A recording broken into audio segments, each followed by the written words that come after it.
That's what it is. Good evening, everybody. Let me just read all the requirements I have to do here. For public participation, to view the meeting, click on the link to the City of Seaside on the YouTube channel. To view or participate in this meeting, use the Zoom application on your smartphone, laptop, tablet, or desktop. Webinar ID number is 814-0330-1073. To listen or participate by phone, call 669-900-9128 and use the same webinar number. To make a public comment by email, you need to send that in by 2 o'clock today. It's passed. During the meeting, when the chair calls for public comment, members of the public participating in person may approach the podium when the chair called for public comment.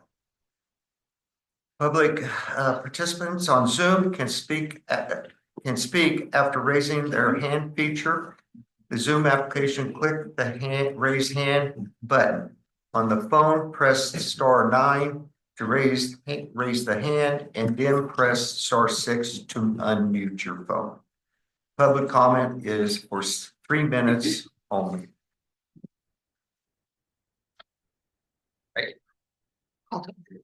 To the chair. Call to order. Oh, okay. I'm sorry. We're not. Call to order and roll call. Commissioner Alexander. Present. Commissioner LaBouffe. Commissioner Costello. Commissioner Oleda Reed. Vice Chair Meyer. Here. And Chair Riordan. Here. We have a quorum. Got it. Okay. Thank you, Chair. I just wanted to add with public comment that if there's something you want to speak on and that item is already on the agenda, then just wait for that time. Thank you. So, anybody want to add anything onto our agenda since we've already had our agenda posted and everything? Does anybody have anything to add? Do we have to approve the minutes first From from our last meeting? If we already approved those? Yes. That's Oh, next, that's that's on number okay. 4, number 5. Sorry, I'm That's sorry right. about that. Chair. Anyway, Did we have anything to add to the agenda? Yeah, anybody add to the agenda? No. No, thank you. All right. The next one is public comment. Members of the public that wish to address the commission on matters within the jurisdiction of the City of Seaside, but not on this agenda, may do so during the public comment period for up to 3 minutes. Comments on specific agenda items are heard under that item. For the public record, please state your name.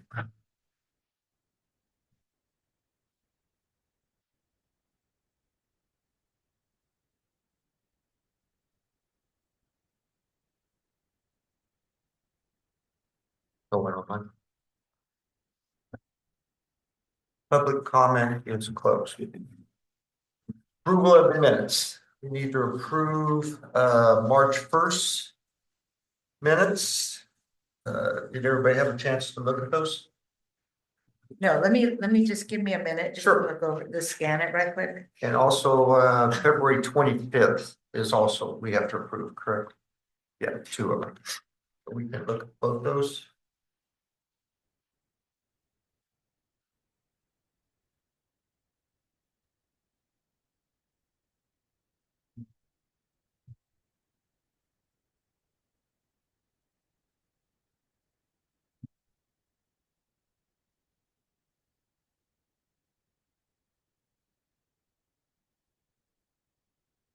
Okay. Everybody else ready? All right. How about if we do March 1st? Yeah, that one. Any changes for anybody? No. No? Chair, I move to approve the minutes for March 1st. I second it. Everybody in favor? Aye. Nay? Minutes are approved. Chair, I motion that we approve the minutes from February 25th. Next meeting? Second.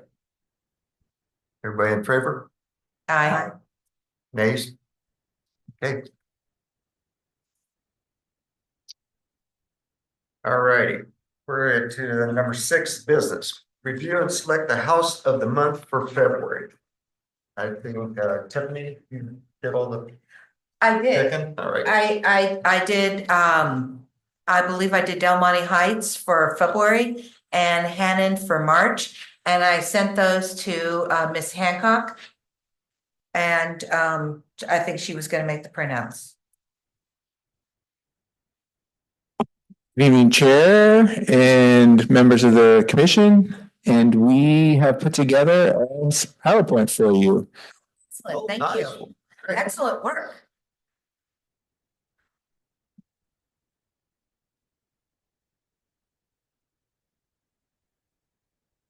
And let me just say before you start, I took the best pictures I could. It's kind of difficult because I'm a short person. And you kind of, sometimes you need height, you know, to kind of look down. So I'm just gonna say right off the bat, I took the best pictures I could. Yes, exactly. Are these both neighborhoods, Tiff? I did the Hannon and I did the Del Monte. Yeah, so the way we have it for February, which was the Del Monte Heights neighborhood, and then March for the Hannah neighborhood. So just a little background, the house, the commission, one of their tasks is the house of the month, which was created to maintain the duties to encourage citizens to beautify and upgrade their properties. So I know this commission has done great work in the past on recognizing them. So we want to continue that moving forward. So here we have our first house, 1732 Fernando. And then we'll go to 1774 Grenada. It looks like we have 2 on Grenada. We have 1780. You can see there, and I'll go back and we can look at them again. And then we have 1739 Havana.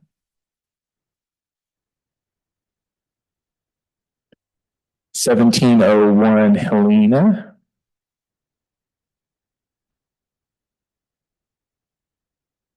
And then I think this is the last one for Del Monte Heights. We have 1605 Highland. Yeah. Wait, let me go back. So we're going in reverse order. 1605 Highland. 1701 St. Helena.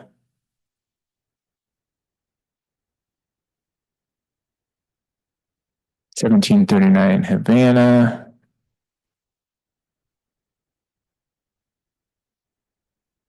1780 Grenada.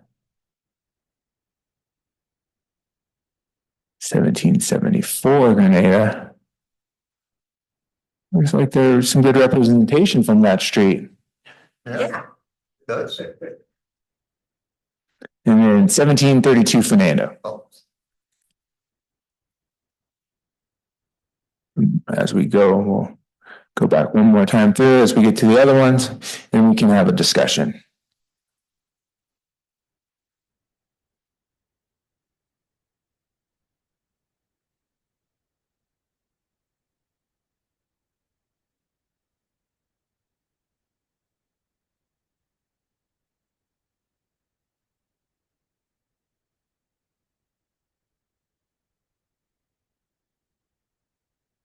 All right, and what is the will of the commission? Do we open it up to public comment?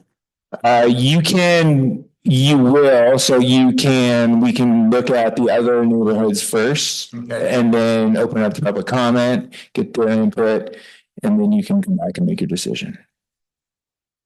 I nominate 1705 Highland. That's 1605. 1605, excuse me, 1605 Highland. And if I'm not mistaken, I think that's on the corner It is, of Broadway and Highland. it is. And it's made a vast improvement. I It know it has. looks grand right here, but it looked pretty bad. And I think it's just a paint job, really.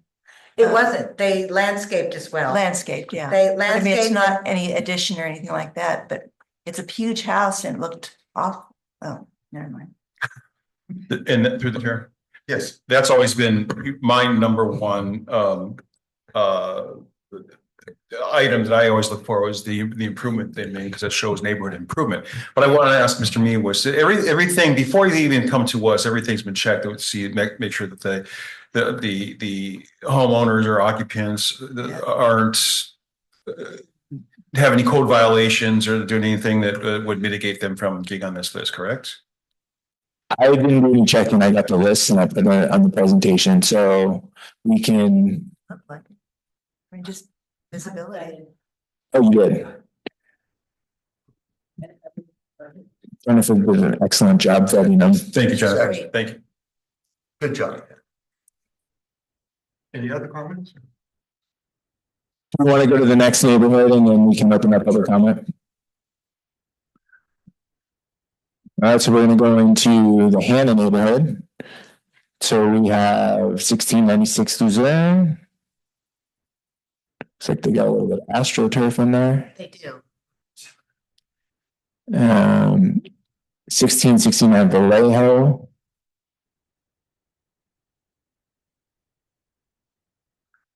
$17.08 Wayne.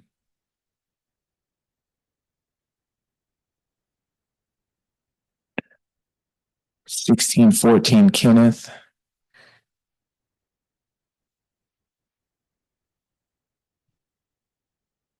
$16.06 Judson.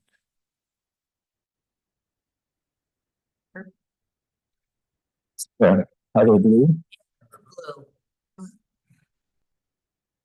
And then 1657 Darwin.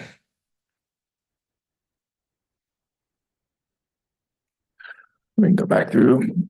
They have AstroTurf too. In the front. That one right there. Mhm.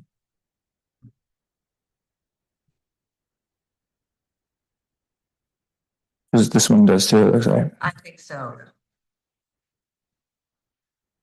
That one was really cute.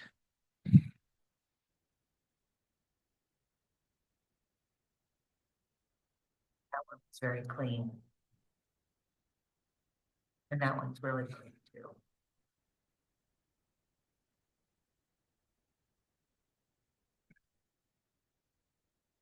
All right, man.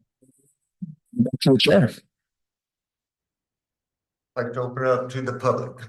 Any public comments on these?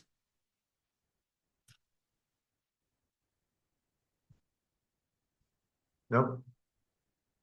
All right. How about the council? Anybody want to comment or nominate any? Oh, right. I'll start you on, Chair. Okay. I like, I'm not sure if I'm going to nominate them yet first, but I like the ones I like best were the 1669 Vallejo and the one on Darwin, 1657 Darwin. Those are my two favorites for that neighborhood. Okay, I'll go next. So my favorite for February, I think would have to be 1780 Granada and 1701 Saint Helena.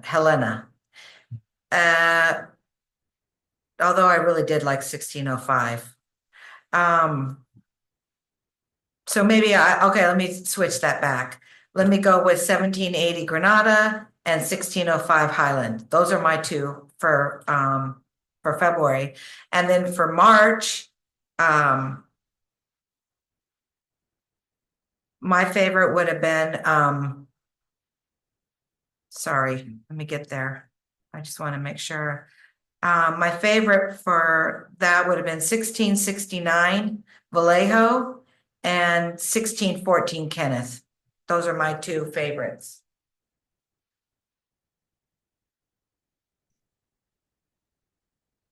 Yes. For my favorite for February, I like 1605 Highland and 1669 Vallejo for March.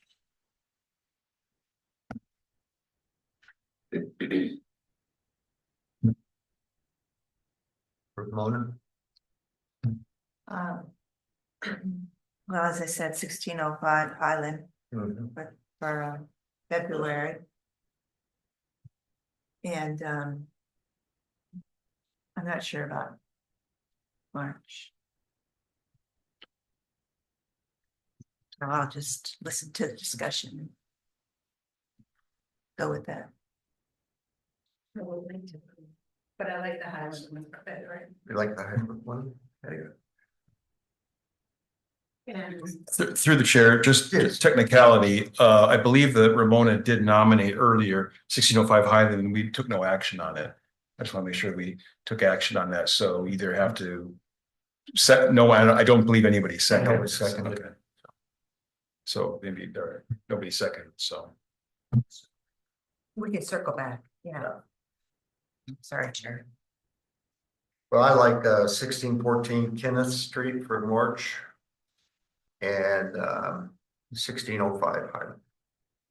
What did 1614 look like?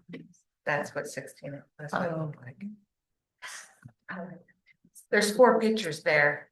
It's because it's along front.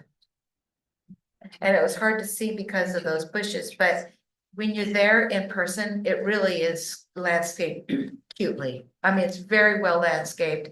It's just really cute. The paint job is really nice. I just love the alternating colors. And it just was a standout. It was really cute. So it's very cute.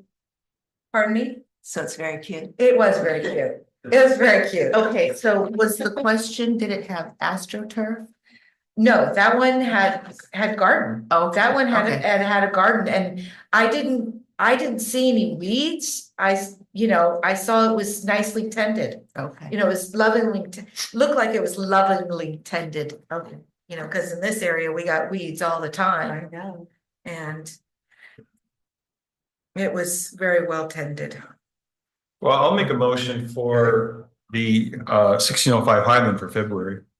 I second. Okay, anybody in favor for All in it. all in favor for Aye. 1605? Aye. Nays? Okay, 1605 Highland. Rise. And then for March, I'll make a motion. okay, Excuse me, I'll make a motion for 1614 Kenneth Street, because it's really cute. going on cuteness tonight. I second that. All right. Everybody in favor for 1614 Kenneth? I. And nays? All right, 1614 wins that prize for March. Excellent, Good job. thank you. All right. The B will be the selection of the business of the quarter.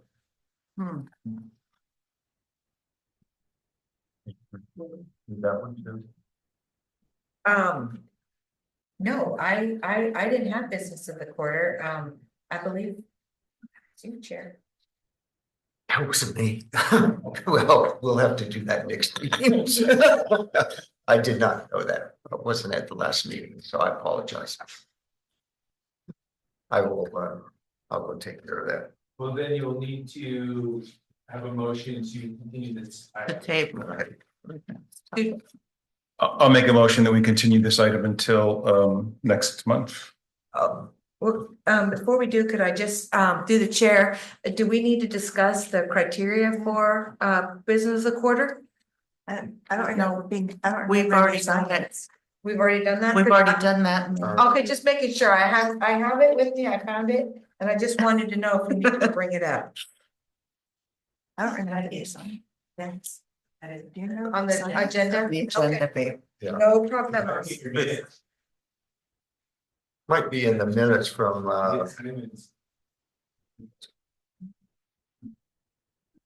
Yeah.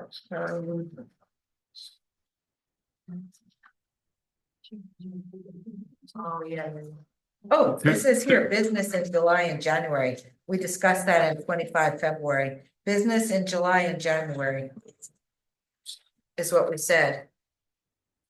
And Tiffany in March, and then Ramona in June, or is this was presenting to the city council? No, well, If it's quarterly, Yeah, so what it would be is you're presenting in March like we're doing now, and then we'll be presenting to the city council the following month. So then the business, I guess that makes sense that we do it in January, July, and then the upcoming January. And so we put it on, Sharon, you sent an email asking to put it on there. We may have just, had our wires crossed there. So we can bring the business of the quarter back in July. But I thought we said we were gonna do it biannually. And that's why it's July and January. Right, okay, okay. So. Someone clarify, because I have the assignments as Tiffany, January through March. I have me down April through June. I have Ray through July through September, and I have Dennis through October through December. So can I get clarification on that? So the January through March for Commissioner Meyer, that was what we just did right now. Right, so we got the House of the Month for February and March. So we have that, so that'll be presented in April. So then Commissioner Leila Reed will have April through June. So then you'll bring your recommendations for April and May and June in June. Because it's my understanding, we didn't do one in January. That's something that So I'm gonna do my business as well as my, because I have House of the Month. you're not doing business. I thought we decided. If I may, right, we decided, because the quarter is basically, we don't have a last month, so the quarters are shortened. But we decided that there were two people who didn't have House of the Month, they're doing business of the quarter or half year. I have on the work plan. Yeah, you're right. You're right. So, yeah. Business of the quarter, 4 times per year, commission will select Seaside Business of the Quarter. This award will be given to businesses which have been blah, blah, blah. Oh, this is for 2024, 25. So we have business down as Shanda and Joan. So Joan will,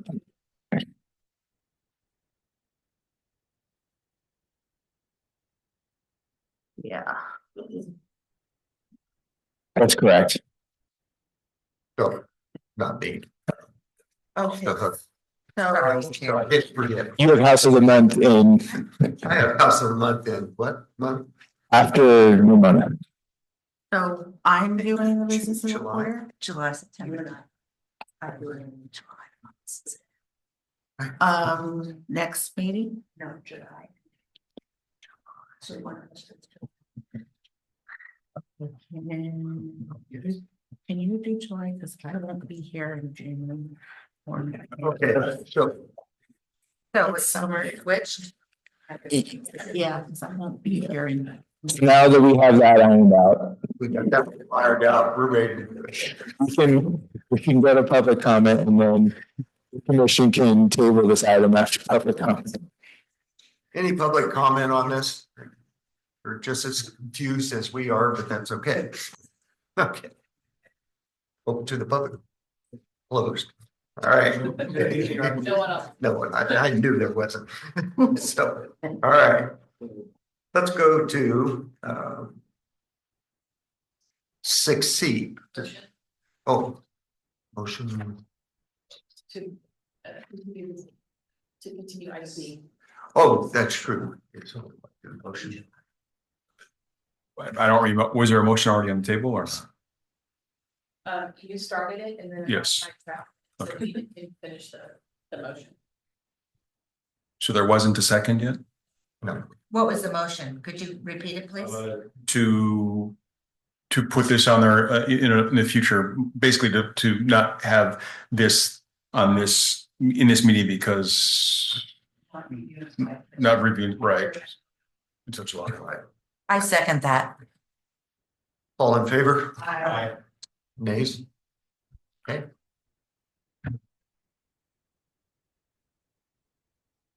Right. 6C, discussion on providing plaques for NIC completed projects. So I have a little handout. Sorry, I didn't do this. All right.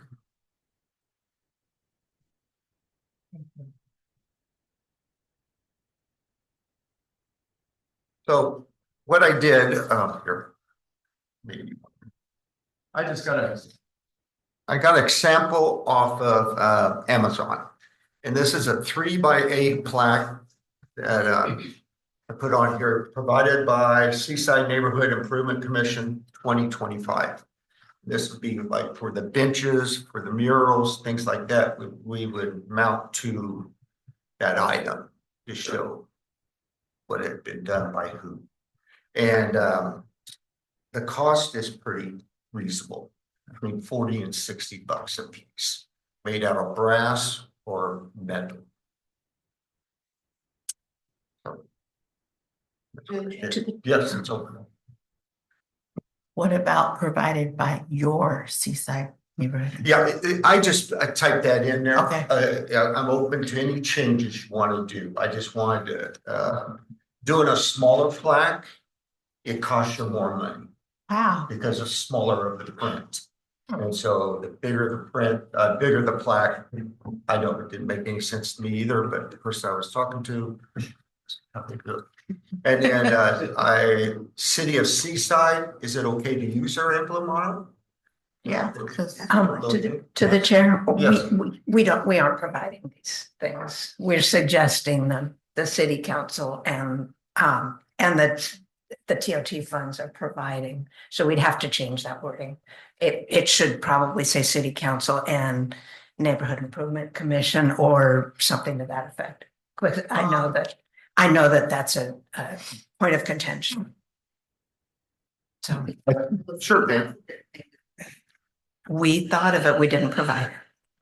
I think the way you could probably do it is just say recommended. Sure. Or suggested, or any of those kind of words, or I think city council would like to be involved, though. I don't know. I mean, you could be recommended by the Neighborhood Improvement Commission, approved by the city council in 2025. Or we could just say, Neighborhood Improvement Commission 2025. With no verbs. With no, yeah, not provided, just say Seaside Neighborhood Improvement Commission 2025. I mean, how is it that, what did the art and history have on the wraps? Did they have anything on there? Oh. And I don't think we could do anything on those because you're screwing it, or you could glue it, but yeah. And I think this would be, probably a more detailed conversation because obviously we're not going to be putting these on the murals. I mean, we'd have to find a spot to do that and then do this one go on every single bike rack. Right, so. I mean, maybe you could just put it on put it on the concrete in front of the bike racks. I mean, so you got to kind of think about that, right? And then, also got to think about the cost. So the chair said that they cost between $40 and $60. You'd have to make sure that is budgeted within your commission and whether or not that is actually budget, maybe that's a line item with some of the TOT funds. But those are some of the things that would need to be fleshed out. And then if we're going to go backwards on all of the projects that were done, this isn't, 2025 wouldn't be the first year you're doing it. Commission has been recommending projects since 2022, I believe. So, there's a lot of projects in there. Right? So there would be some, startup costs, if you will, to get everything, all of those projects in there. And maybe not all of them would get a plaque, but I think that the commission decides to want to recommend this, then I think the commission would also have to recommend some verbiage, and then that would have to be approved by the council, and that would have to go that way so they can be like, you know what, no, we wanted to say this. Well, through the chair. Yes. So I agree, probably not every project will have a plaque, but I like the idea. And I agree with Mr. Mewis that will need to get approval. And I think when we do the projects, when we recommend those, we decide right then which ones will be tagged with this. Once we get approval to do this and what it's gonna say and what it's gonna look like, then I think whenever we do a project, whenever we vote on it, and that we want to send it forward to the city council, then we decide at that moment that we want it tagged with one of these brass plates. Then there's no question. And then we can work on going back on the ones, we'll just work going forward first, and then we can work on going backwards later. Through the chair, Yes. I agree that we should have some kind of recognition, but again, like Mr. Mullis mentioned, not everything needs a mention. I was offended that there was a suggestion by Nick to have the basketball courts done in collaboration with I think Park and Rec on Sonoma. We're the ones that went to NPUSD and fought for that, and there was no mention of us during that time. But Mr. Malin was instrumental in getting the deal done, but we're the ones that labored the love or whatever. So I think on projects like that are large and that's visible to the city, I think that we should be recognized in some way, somehow. I know there's a sign out there that Mr. Little put up, Seaside something or other, but we were all at that time when we were on the committee, we were kind of offended that we were dismissed. Through the chair. I like the idea of putting these on some projects with the verbiage, and I think the city council want to see that verbiage as well. But I do feel that we need some criteria to decide which projects do get a plaque. And I say that because I know that one of my questions as a city council member would have been that what's the criteria? The average of these are $50 per plaque. If you start putting them on a whole bunch of them without some decision criteria, that can get pretty expensive after a little while. And it's taking away from TOT, which could go to other projects. So I'd like to at some point discuss rather than just say we like this project, let's put on that. There's got to be I feel there's got to be some other criteria we should decide by. To the chair, Yes. one little 2 cents. I don't think we're in this for recognition. It's just my personal feeling, but also there are several other commissions who are integral in these projects. So we're just the final, we're the collaborators here. We're not completely responsible. So I have a little bit of a problem with it. I'd rather see a big article in the Seaside News about all the commissions that took part and really pushed for these projects and where they are. And I feel better about that. An article in the Weekly maybe about the commission's work, all the commission's work. So that's my 2 cents. Thank you. Well taken. Well, here's my idea. Each commission would have their own plaques.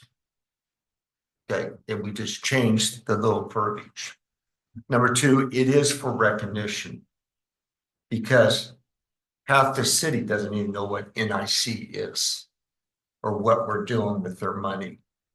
And I think when they sit on the bench or they look at the mural, they should see that NIC did this or that the Arts Commission did this or whatever, because we need to get it out there that yes, we are spending $500,000 or $400,000, but we're doing it in good taste. And this is what we're doing. Okay. And I just used our commission, but we can make, when we get the arts one approved, then the plaque gets approved with that project, the extra $50. Okay. Because when you have a project that's $16,000, the extra $50 isn't going to make that big of a difference in the world. That's how I was thinking it through to get it out there. Through the chair. Yes. I hate to bring up Monterey all the time, but Monterey does have signs that say Neighborhood Improvement Commission. Granted, they're designed a little bit different than us. They understand they have millions and we have hundreds. But I think that's a little pride in the city and like Ray said, and like you said, Chair, who in the heck are Nick? So we, need to, we're spending people's monies. Exactly, through the chair, I concur with that. I understand what you're saying, Commissioner Costello, but I do think it's important for the people that are, in our city, see what we're doing to try to make these small but impactful improvements. And I totally agree. I think it's a great idea. The only thing is, I think we just need to come up with it, because I do agree with Joan or Commissioner Costello that some of these things we did work with other commissions. Definitely. And I don't want to forget or discount anybody else's, part. Yep. I want to make sure everybody is recognized. And I think that you do too. Yep, I do too. And- But there's just like the murals. That should be the arts people. I mean, just Exactly. because we prove it, it should say the Art arts and industry. crafts. I mean, and so they get the recognition that they did this and even put the name of the person that drew. I mean, it's anchored on the wall forever until the mural gets painted again. I mean, and it'd be cool if the artist got their name up there. Yeah. Yeah. You know? Well, when it comes to murals, the artist does put their initials or their name on it. They sign the work. So what would be the next steps then, Mr. Mewis? I mean, do we have to come up with an exact idea of the wording and what the plaque will look like before we could take it to city council? Or do we just lump it in with the rest of our projects when? I think it'd be twofold. It would be bring the city council the project list. And we'd also have this addition that the commission would also like to include a plaque, recognizing, this project through the Neighborhood Improvement Commission. And here's the language. Then the city council could then weigh on, no, we don't want it to say that. We want it to say this. Perfect. That's a good idea. Sorry. Sorry. We can even have a side by side of what Monterey has. And then put our idea next to it so that they won't look like we just pulled this out of the air. So what you're saying is so that they could see that other cities are doing Bingo. this and recognizing their Bingo, NIC. exactly. I It's like- think, through the chair, I think it's important to have the city council, the council on that plaque somehow, some way. Again, we're gonna decide the language later, but I think it should somehow, because Well, They're that's understandable, but I mean, I can't believe our city council could be so thirsty. Sometimes. Like I said, I have called other cities and asked if their, neighborhood improvement commissions have to do what we have to do sometimes. And it's like, we are going through hoops for a lot of silly stuff. Seriously. Through the chair. Yes. Well, when the city council passes a major project, you'll see a sign near that project, such as when the roads are Fremont's being repaired years ago.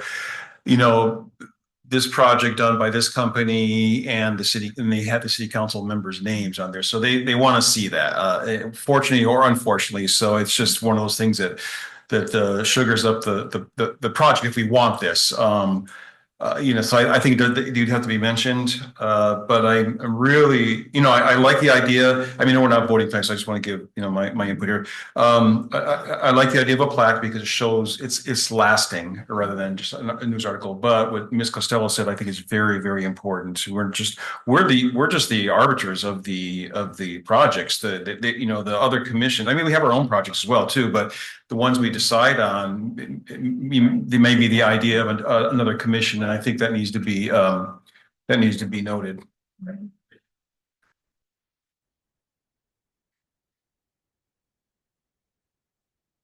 So I have a question for you. So what would be our next step to have this go forward? Do we go to each commission and ask them how they would want their plaque stated? Or do we go to the city council and ask them if they want their name on it, or? It's hard for me to believe that the city council would really want their name on every plaque around town. I mean, you know, So you go a couple of ways. Right, you can come up with the template.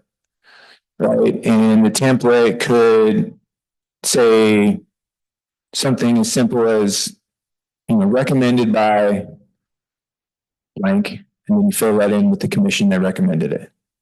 Right, and it could be as simple as that, 2025, recommended by this commission, 2025. You could add, I would say that the best scenario or way to move forward is have a couple different options. And then that way, when we bring it forward to the city council, then they can decide, like, yeah, you know what, we like the way this one sounds.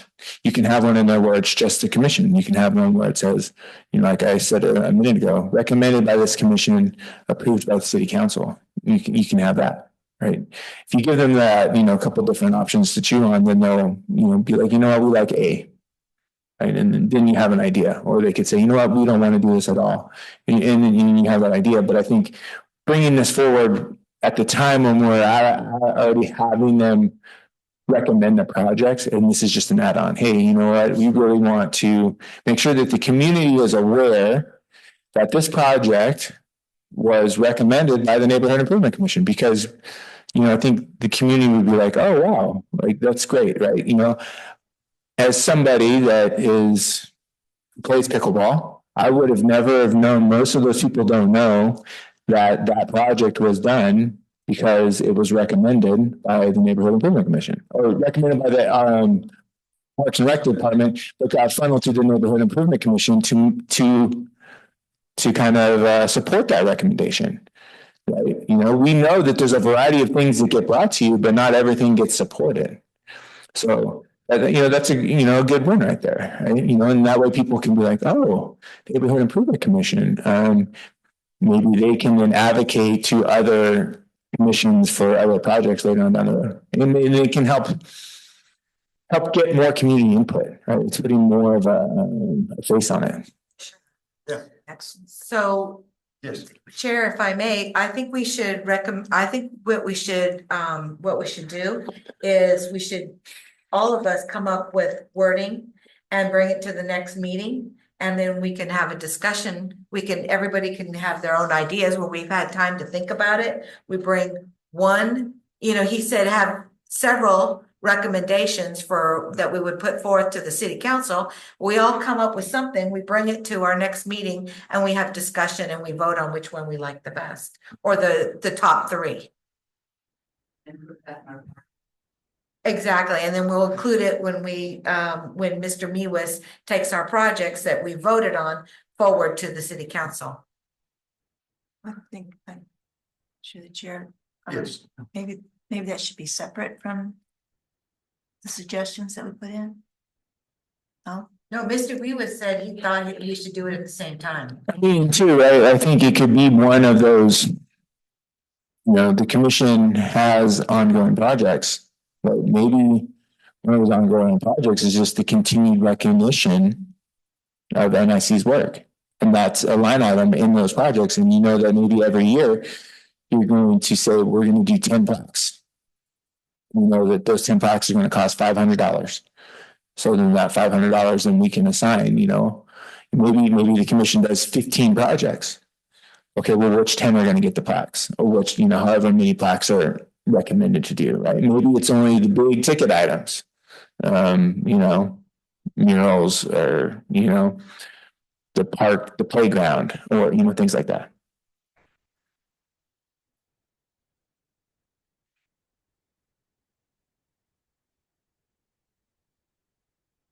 You can make a motion. Public comment? Oh, public comment is open.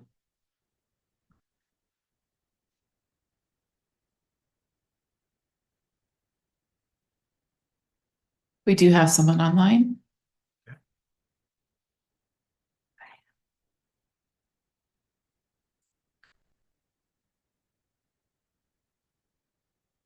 Hello, this is Linda. Can you hear me? Yes. Yes.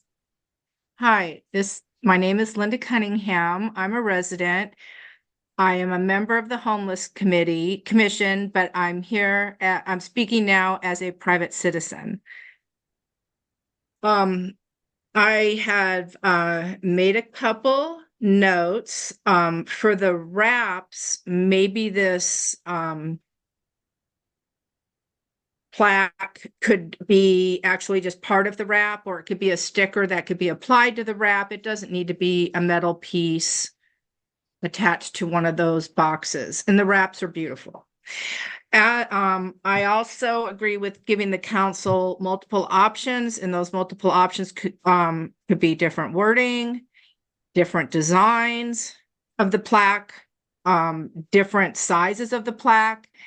And I was wondering, how would these plaques be mounted? Are you going to would it be on a piece of wood? Would it be attached to a rock? What is the cost of whatever? I'd like it to be pretty, like a pole, or what would it be? And maybe that's also a part of the cost. And city council may ask that question also, like, how much is that? I mean, what are you going to screw it to? And then these plaques could attract more people to participate in the NIC because they'd be aware of the NIC. And then I'm going to bring up my my idea for the wording. And for the benefit of Seaside residents, this project was funded by visitors paying hotel/transitory occupancy taxes, recommended by your Neighborhood Improvement Commission, approved by your mayor and city council, and then the year. So you're making clear that this is a benefit to the residents, that it was funded by money from visitors, not by the residents paying those taxes. You guys, recommended it, which I agree you deserve acknowledgement. We can get clearly, of all the choices you guys recommended, the mayor and city council decided which ones, with the limited funds Seaside have, they felt would be best for the residents of Seaside. And I'll just read it again. For the benefit of Seaside residents, this project was funded by visitors paying hotel/transitory occupancy taxes, recommended by your Neighborhood Improvement Commission, approved by your mayor and city council, March 2025. And that was it. I mean, I kind of had some other ones, but I thought beside, that we should also, acknowledge that, this was money funded that came from people outside our community who chose to stay in Seaside. Because that's my understanding of the TOT tax. I don't know where the time is because I can't see you guys, so I'm going to just be quiet now. I don't know how to get off of speaking. Thank you for reminding us. I wasn't paying attention. Any comment? I appreciate her idea, but I think that her first recommendation is quite long. And I don't know, that seems like we'd have to have a really big plaque. But I'm just saying, that's my initial thought. I really appreciate that she came up with an idea, but initially I just think it's very long. Especially, putting in there the TOT, if you're spelling it out and all of that. But I do like that, we're saying it's for the benefit. I just think all that wording is really long, and that would make a really big plaque. Any other comments? It looks like she wants to speak again. She raised her hand. No. Anybody else? I forgot to lower my hand last time, so I apologize. That was just hanging out there. And I did try, I started with something shorter, I ended up with something longer, and I apologize for that. Thank you. Any other comment from Commissioner? Okay. So, someone want to make a motion? Oh, I'm sorry, public comment is closed. Anybody want to make a motion? A motion that we do what Tiffany suggested, and that is come with some options to the next meeting so that we can just look at this a little bit closer. I second that. Okay, wait a minute. Yes. Oh, okay. Emotion. Yeah. Okay. In favor? Aye. The nays? All right, passed.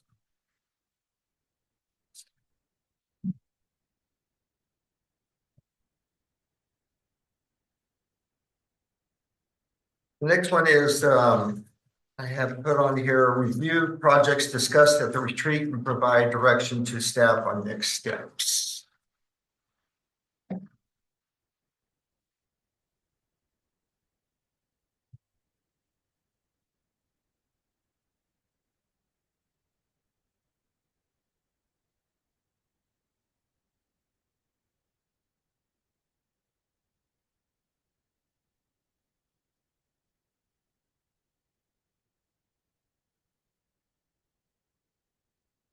To the chair.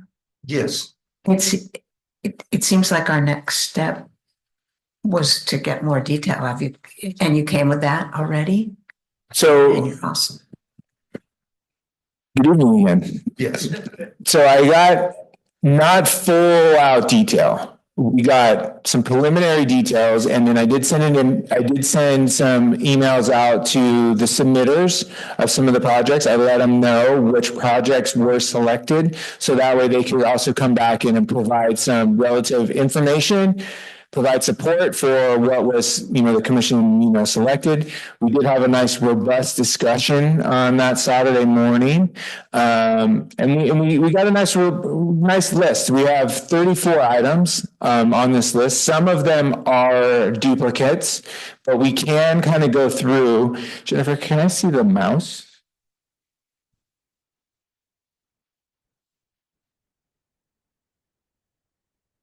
I guess it's not going to work here.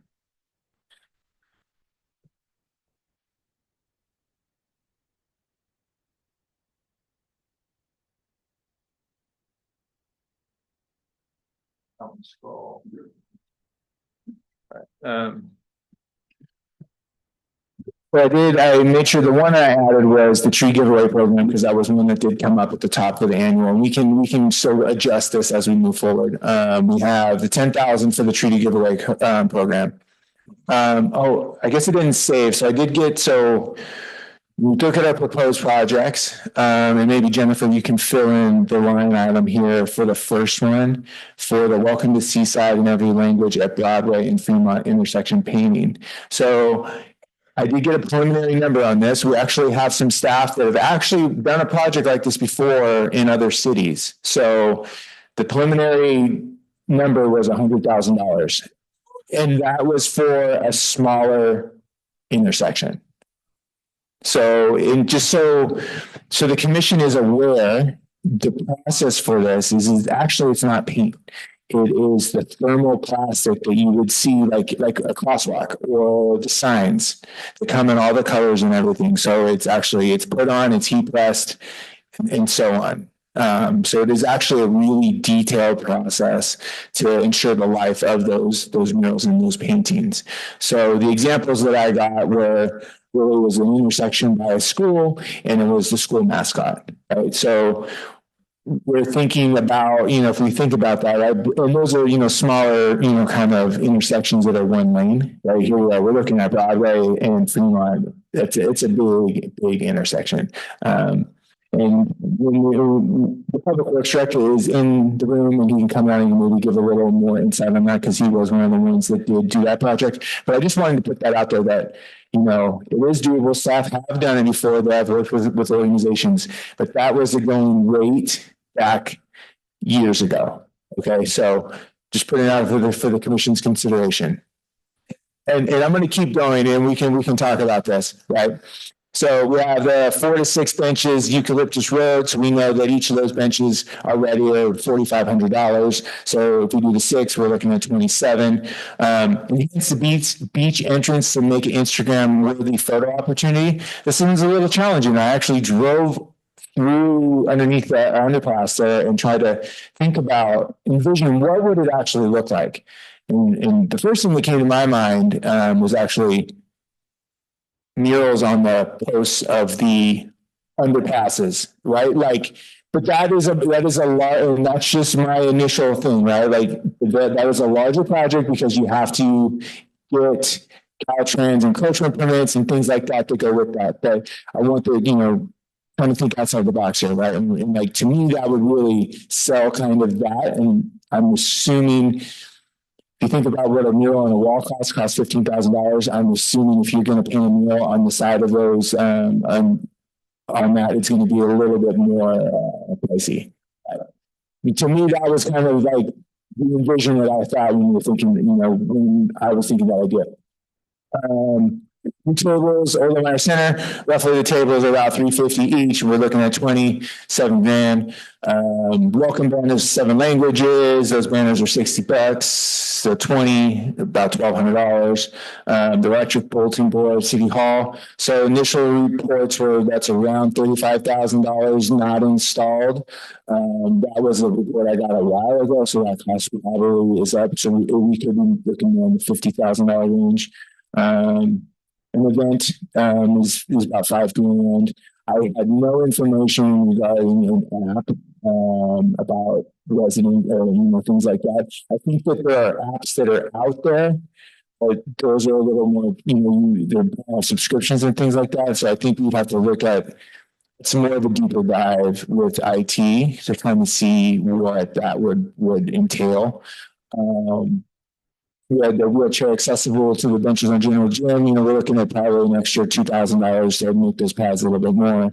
I don't have any information on the lights. Any of the house numbers. So this is a little more challenging for an interesting reason, because while it's in the public right of way, there could be encroachment permits required, and it's not like it used to be where the Boy Scouts can just go or the kids would, I need $5. Can I paint your line, on there? There's more liability involved now. So we would have to kind of look into that. I'm not saying it's not doable. There's just a little bit more. But think about, we're looking like if you $10 a house minimum, probably around that ballpark. And if every house did it, that's a lot of money. You have to figure out how much you would want to do with that. More wraps and electric boxes. So we know that those are $1,700 each. So if we do 5, we're at $85. Paint all the fire hydrants with fresh coat of paint. So interesting little tidbit. Well, I missed the meals. So the meals, we know that those are 15 grand. So depending on how many meals we want to do. But going back to the fire hydrants. So the fire hydrants have to be yellow. That's the standard of the fire code. And there are about 400 fire hydrants in the city of Seaside. Exactly. So, and that is something, yes, and I talked to the fire chief, about this, right? And at one point, they would go out and paint them and whatnot. That's part of it. So it's not to say, and he told me he does have a stockpile of yellow paint. So like it wouldn't be relatively expensive, like and just I'm sure 1 gallon could probably do 4 fire hydrants, at some point. I think the staffing costs to do it. So there's a variety of different ways that we can think about that. And I have some ideas if that's something that we want to continue with. Solar power charging stations. So we know that those are, we saw the quote, those, were 7,000 roughly each. So depending on how many of the commission we want to do with that. I didn't put the number in there for the lockers for personal items because the number we had was for more of a, it wasn't necessarily commercial grade. And I think if we go that route, we're going to need to kind of get that more information if that's what we want to do. So I know we have some representatives here that may have that. cracks, we know that those were 1,300, and that was one of those ones that kept coming up. The shade structure, Lincoln Cunningham Park, 50 is, kind of the ballpark, and that is prior to installation. So, and those are those commercial grade shade structures that you would see at your typical parks. So, we know we got the bike racks in there.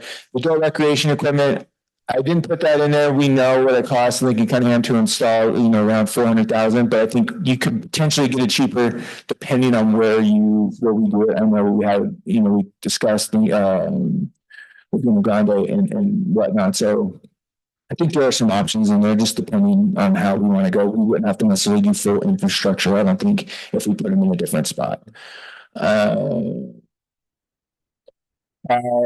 Program, partnership, that would just be however much the commission would want to, donate. Like, we had a power meeting, any dollar amount would be helpful to PAL. So if the commission just would want to do that, we talked about community tree giveaway, art focused block party.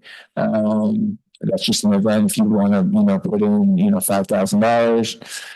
Community mural wall, and we got the representative from the Art History Commission that could kind of, maybe highlight that a little bit. With the utility boxes again, Laguna Grande benches, replacement additions. Public Works Director is here. You can hopefully provide some information on that one and the grandstands. As well as the Canyon Del Rey median landscaping. Yeah, and Skyview Overlook landscaping. So one of the things that did come up was pocket parks. Right. So I think after discussing this with the Public Works Director, that would be an ideal location that you can actually create a pocket park. And we were talking about even removing the driveway. So there is a potential there to have a nice overlook. It could have a picnic table or whatnot and just be a nice little spot. We got more benches. So we know that, the benches are about 4,500. So however many we want to put up there.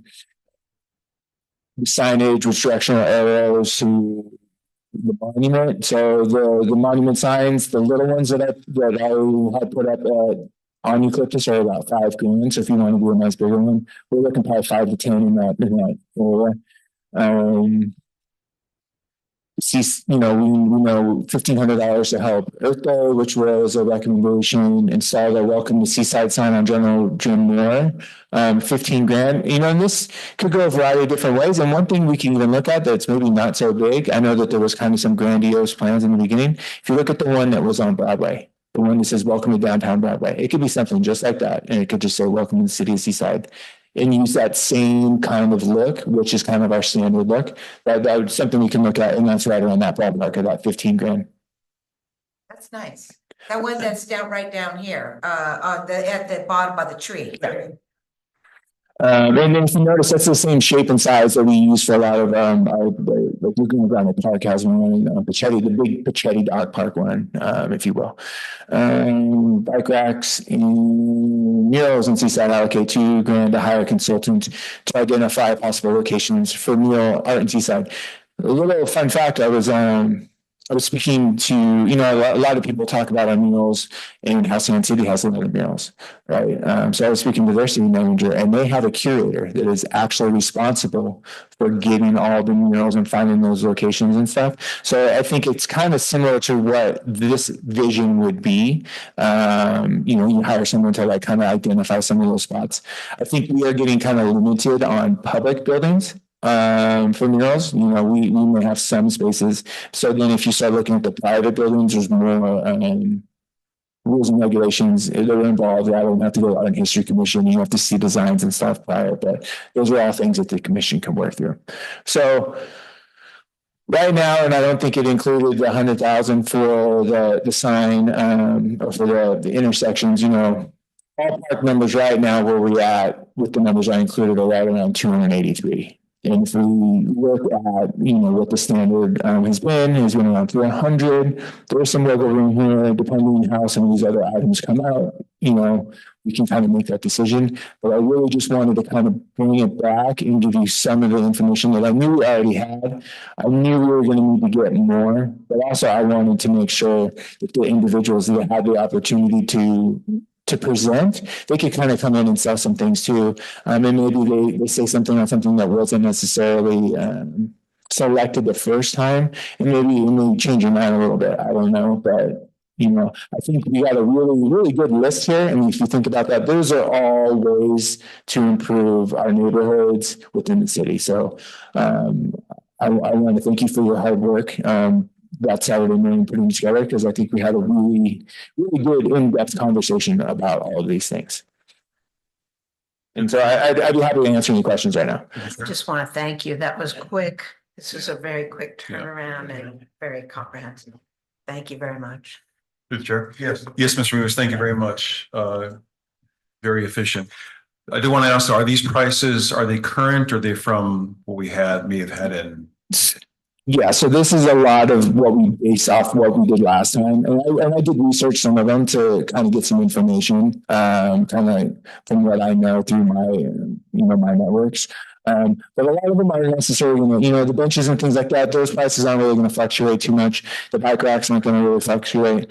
I don't see any change with the murals, some of the last mural that the commission just approved, the second one in Oldenmar, it came in under. So we did have a little bit of savings with that. So I think a lot of these are probably conservative, to say the least. So when we start to see it, I know the new seahorse monument that we're going to get on Broadway that the council threw in the last time, that one came under budget. So there are some areas that we are seeing some savings. So I try to up it a little bit more just in case, but I think we should be good. Okay, well, I'm glad to hear that because I just want to remind my fellow commissioners that we have some economic things going on which could raise prices all across the board. So let's just be aware of that.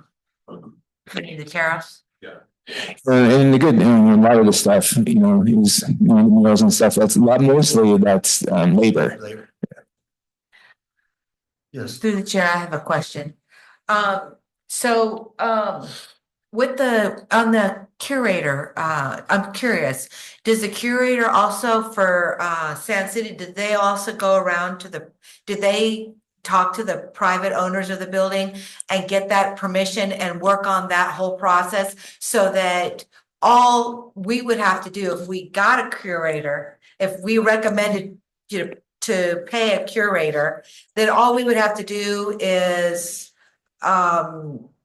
nothing, basically the curator would do everything. All we would have to do, the Arts and Commission would recommend the mural and then the curator would find which buildings they would go on, right? In a sense, yes, right? Like, so that position is actually a paid position within the city over there, that is solely responsible for it. But you could get a consultant to do it. But the thing is, sometimes you got to think about is like, if you start looking at public businesses, they're going to want to say of what the art's going to look like, right? We can't just say, hey, we got this mural, we want to put it on your building. Yeah. I would say the majority of the time they're going to be like, no, we want a mural of starfish, not a seahorse, or whatever it may be. So there are some challenges that come in there, but I think $2,000, I think really what that's really going to get you is it's going to get someone to come in.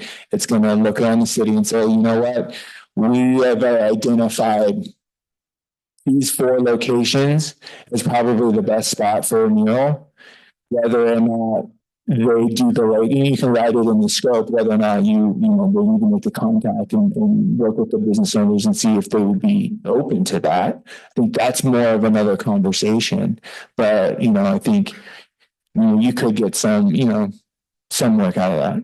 Right. And then my other question was on the painted intersection. So, that is quite a big project. And I was only thinking of that intersection because that's kind of a main intersection, for our downtown area. And I was thinking, we have a lot of things going on, like our car week and all of that. And I think it would be kind of nice for that. But how long did he give you any indication how long that would last on the pavement? I guess until they repaved it or what? And you wouldn't want to put it on there until you were sure that road was not going to be repaved for another 10 years. So that's correct, for sure, right? Because it is the same as like a crosswalk. But Mr. Corman, do you want to come down and answer that question? And maybe that point when you come down here too, you can also shed some light on the other projects that came through the Public Works Department. Yeah, thank you very much. Yeah, I mean, there's other options too. You could just paint within the crosswalk. Because basically by law, we're just required to have the two white lines on each side of it. So I could see some type of detail within it. In fact, that was involved with a project in the city of Santa Maria. It was on Caltrans right away, 166 and 135, where that was done just within the white bands. There was done some basically pattern that was a mosaic. So I could envision, kind of the welcome in the 7 different languages, just like that, within the crosswalk, and that's a value engineering kind of option. But usually it lasts for, it could be 10 years. It does have to be cleaned off. It's done in like a thermal plastic or what's called an MMA. If it is done in white, you just have to understand that there is vehicle tire traffic over it, so it does. It does scuff up and it kind of has to be washed off every so often. So, yeah.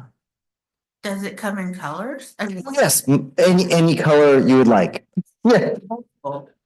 I'm sorry? Multiple colors. So the way it's done is it's almost like I would say like a silk screening, is that it's done in like a patches, and then the contractor comes out and then those are placed on and then heated up, and it's kind of melted onto the pavement. So it's actually not painted. Yeah. So it can be done pretty fast, pretty efficiently, and in sections. So when I was involved in a similar project in Santa Maria, it was done at night. Just one lane at a time until, So when you Yeah. said sections, it was like what they did each section each night, got the whole, could we like Right. do Yes. one sidewalk 1 year and the next hour, or would that just be would look funky? I mean, It could be done. Yeah. It could be done. Yes. okay. Yes. Yeah. It could be done on one leg of the intersection. Yeah. Either one you chose. Excuse me. So does it, when it gets all crusty look, it looks pretty bad then, so you gotta stay on top of it from the tire marks and all that, so. Yeah, we require Steady washing it off. Washing it off, Mhm. and how hard does it? It's just like a pressure washer. Okay. Yeah, you use it. Okay.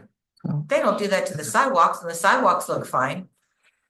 You don't have I mean- cars driving over The sidewalks, they do.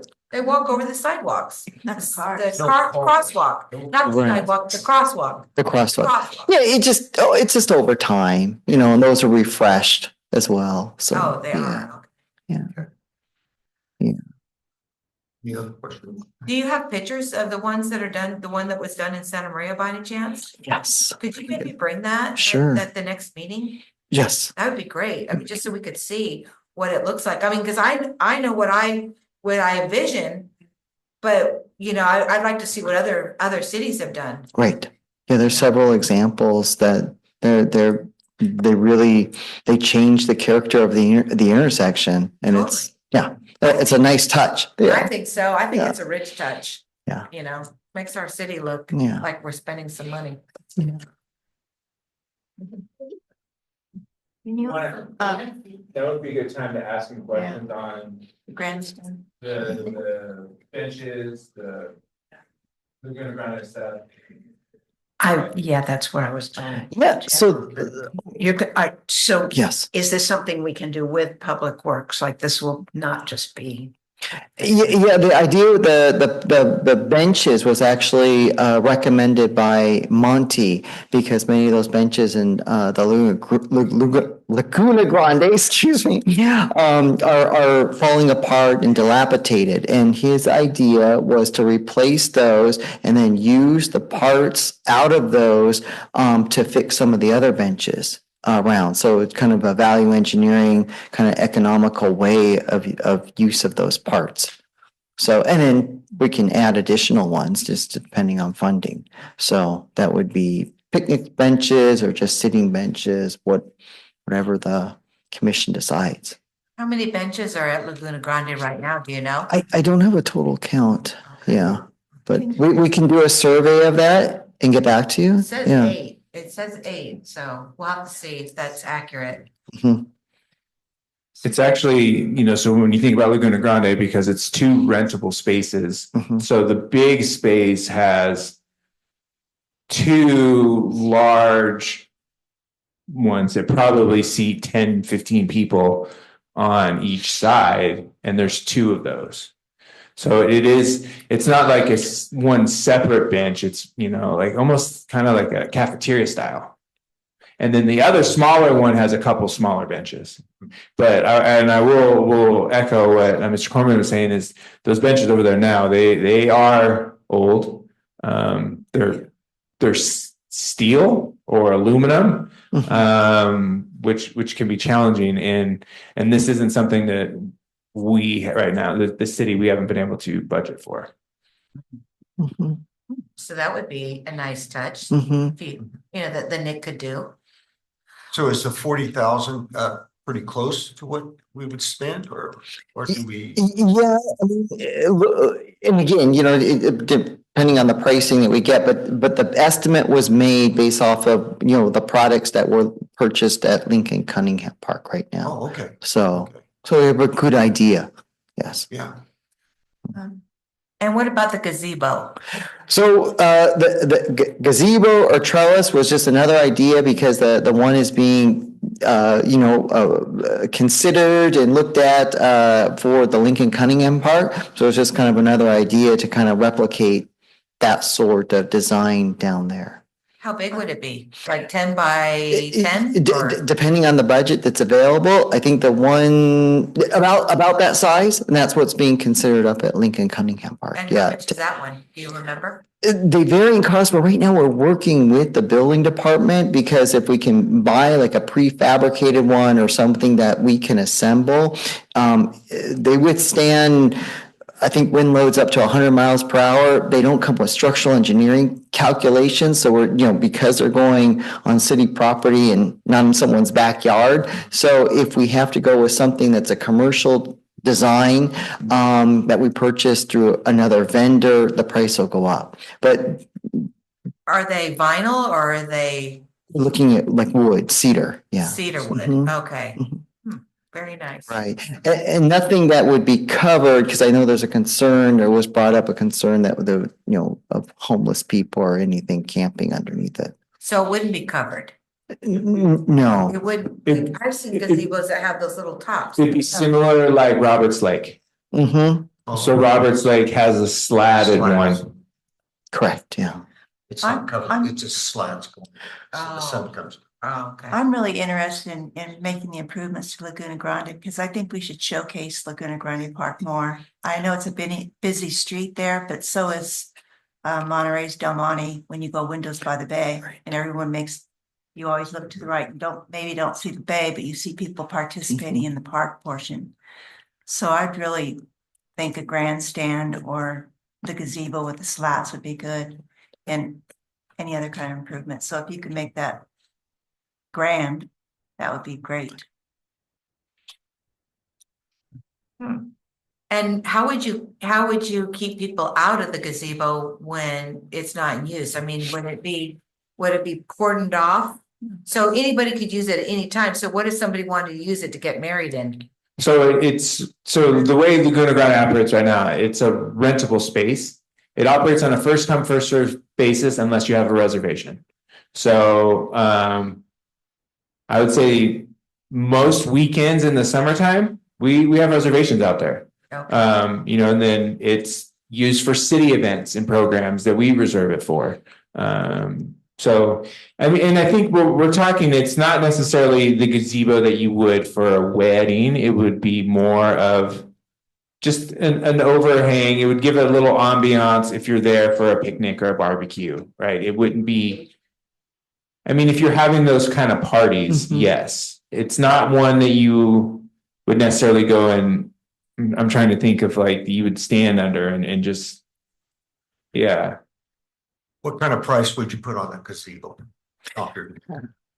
Boy, Oh, well, that's depending on what the concept that you guys had in mind, you know, because the one at Lincoln Cunningham, I think we're looking at anywhere up to $5,000 or $8,000. We're trying to do much lower than that to see if we can get something that's a stock item. But like Ramona says, we want to showcase the park, so we want to kind of bougie it up a bit. You know, we don't want, like you said, we don't want people camping out in it, but we don't want to get like your kids blow up gazebo either. You know, so the larger the budget, the more grand it will be.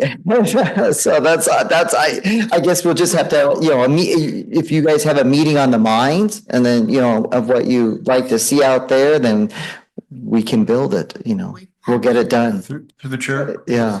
So that you're, you know, what you said last, you know, what the budget is. So I just I have a question about the objective here. And we had a presentation. This is the list of all the projects that a couple of weeks ago we had come up with, and with Mr. Mears's presentation, it looks like we have the money to maybe cover them all. Possibly right now, you know, this what we have here is 285 or so thousand. You know, and we're looking at maybe 400,000. So we might have the idea to cover all. My question is, are we doing more whittling down here tonight? I think that would be, you know, part of the process if that's what the commission wants to do. And, you know, and some of these too aren't fully. We don't have the full numbers, right? These are more estimates right now. And there's some items in here like, so the $100,000 for the welcome in every language, that's not, I don't think that got totaled up in there. So that would be an extra 100. So we're like 380 if that's included. And then we don't have the fees. We don't have any of the fees in there for the park, the Laguna Grande benches. We don't have the fees in there for the gazebo, the Canyon Del Rey landscaping, or the Skyview landscaping, Outlook landscaping, or the app or the adult recreation. So I think you can still whittle it down. We can decide, you know what, we only want to do 2 benches or whatever that may be. And some of them only have 1. So. What about the landscaping at Canyon Del Rey, the median? We were going to ask you about that too. Yes, that's something that we noticed that it looks like there might have been landscaping there in the past, but of course it's Caltrans right away. So they probably at some point abandon it. There's even water there, we've observed. Irrigation, yeah. So I don't know whose it is, but we'll find out. So again, you know, that's kind of left up to your discretion. You know, would it be more palm trees? We'll work with Caltrans. Would it be, you know, some type of, because it's got already cobblestone to separate it in the island and it's just bare in the middle. So it could look very beautiful with some very drought tolerant landscaping that actually once established wouldn't even need to be watered. So, yeah, that's the way they are in Rio Grande. Right. They have beautiful medians and they require very little. I don't know. It looks like they're always looking good. Yeah. You know, and I don't think that they do a lot of work there. No, and we would work with Caltrans on a maintenance agreement because I'm sure they wouldn't want to maintain it, but it'd be just like any of our medians that we would have a maintenance agreement with them and then perform that work. And there's actually not that much linear foot of islands, but just being there at the center of the city as you enter in is an opportunity, I think. Would palm trees, I'm sorry, would palm trees impede, do you know, would palm trees impede the view of traffic? I don't think so, because it'd be very similar to Fremont. Okay. Yeah. Mm-hmm. So, Yes, Jess. Okay. I'd just like to make a suggestion or see how you feel that we start at the top and start looking at projects that we really want to keep in there, ones we could do without, just so if we're going to be whittling this list down, I think we want to start. To the chair, Okay, yes. can I ask what our goal is tonight? Because we have people here who have some input on either these projects or other projects. And then, you know, how far are we going to go with whittling down and deciding. And just, really this item was just to provide, to discuss what was this, bring it back, have the commission see some of the preliminary numbers and really then for you, the commission, to direct us on how you want to move forward.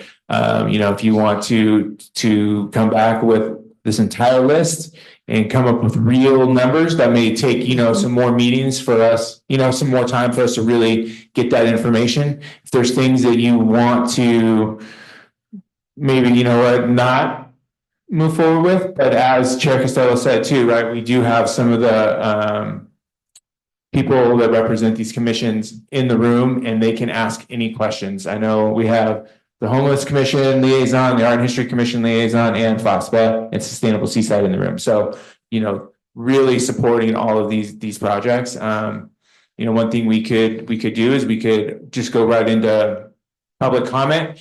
They know what projects that they submitted and they can, kind of give you some input on that. And maybe for the sake of their, presentation, we can give them more than the 3 minutes. We can just let them kind of give a little feedback on what was submitted.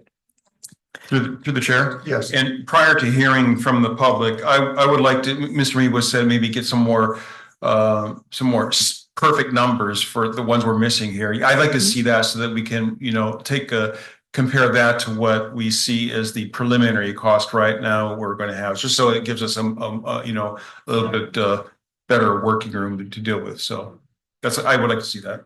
Well, through the chair, I was thinking, rather than having the city waste their time, the city staff, on things that we know right now that we're not gonna push forward, maybe we should just have a discussion and maybe go down each one and take a vote if we want to keep that in for the city to find more information about. Because if we don't all agree that we don't want to keep it in, then why should we waste their time to find more information about it?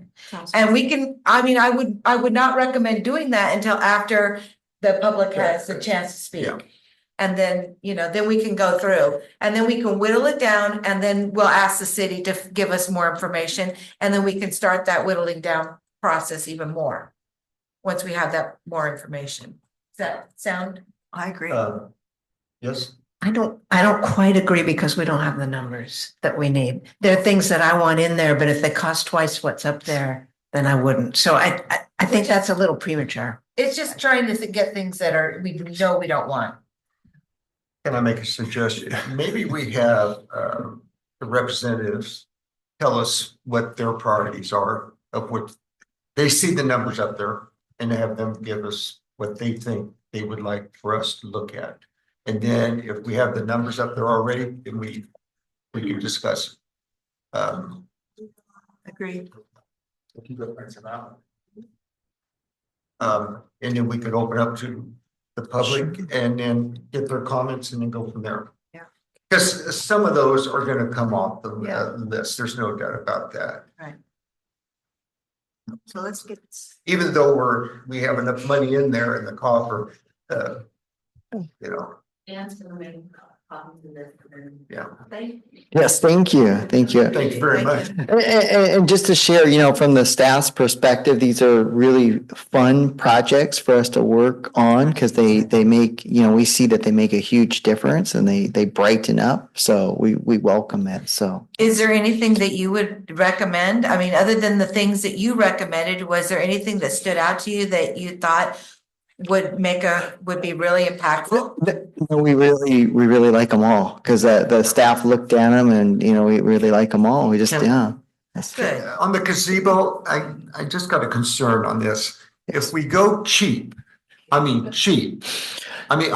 driven by Laguna, you see people running up and down on the picnic tables. You see, I can just see people swinging from the gazebo, things like that. So we would want to go meaty, Yes, and absolutely. That's why we're running everything we do because it's on a public space through the building department so that we know it's met those checks and balances that the building official has approved. Right. Yeah. Absolutely. I hear you. Yeah. So thank you. Okay. Thank you. If there's any more questions. Yeah. Appreciate you being here.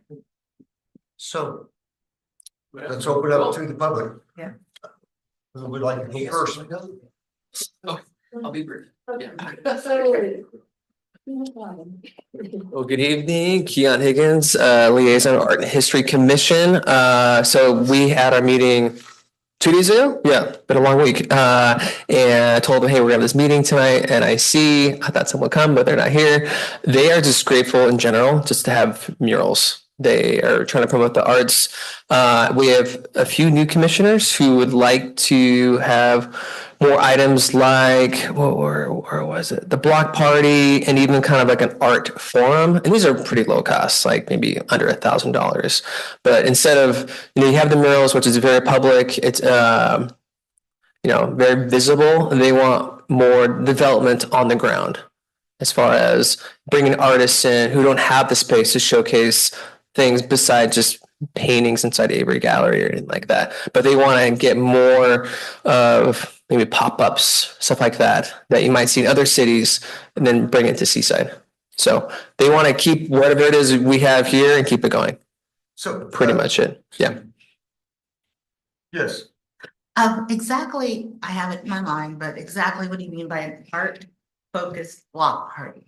So identifying a neighborhood in the city, I'm not sure where, but inviting vendors, performers, artists that could sell goods or showcase their arts, and having like just a party where we would pay someone to showcase, kind of like an outdoor flea market almost.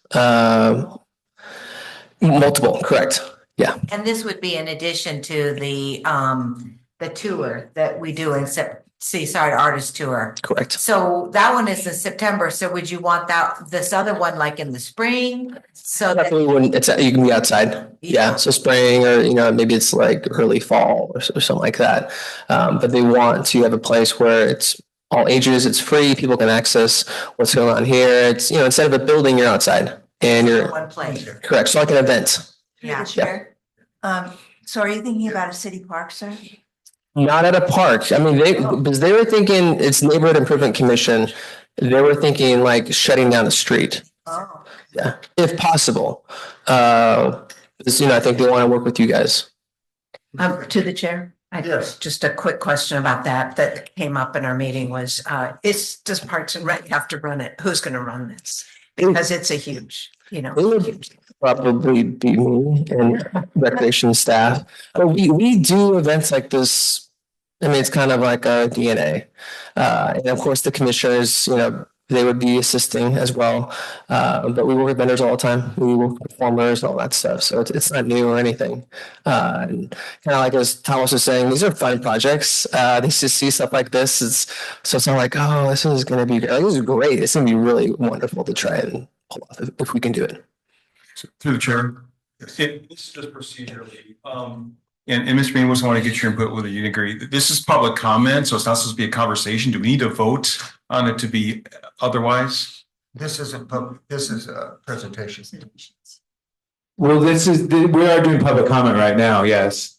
But we kind of expanded a little bit to have them because they're presenting more. Time wise. Yeah. But but they are presentations rather than the public comment. Yeah, I would say for these, because these are the submittals, yeah. Okay. So being a conversation is okay, you think? Yeah. Okay. I would think for this part right now, we can do that. Thank you. So just through the chair, just want to make sure. So you said more murals, art forum, and pop-up art exhibits. Correct. So one of my ideas was having like, a contest where we do, our mascot for the city is like the seahorse, where we do like different people create different seahorses and then it's voted on, and maybe even have a seahorse parade. Where they take their seahorse, kind of like the Rose Parade does everything with flowers. But, you just say everything had to be a seahorse or their representation of a seahorse. But I don't know, if we could do something like that at a pop-up exhibit, if we could, maybe blend those ideas together. But I like your idea of the pop-up exhibit. I think that's great because I just think that that's kind of fun. And I don't even think we should do it just like once a year. I think we should think about maybe doing it twice a year in addition to the artist tour, because it's all in one place. And like you said, it could be like a flea market where people bring their things that they've made, their crafts, you know, to sell and bring in extra money of tourism. So thank you for bringing those ideas. So I have your list here of arts and history of $5,000 for the block party. Correct. Yeah, I think these are just arbitrary numbers. They don't have to be 5,000. We're just, And then the community mural wall. yeah. Okay, and then 5 utility boxes, 8,000, something like that.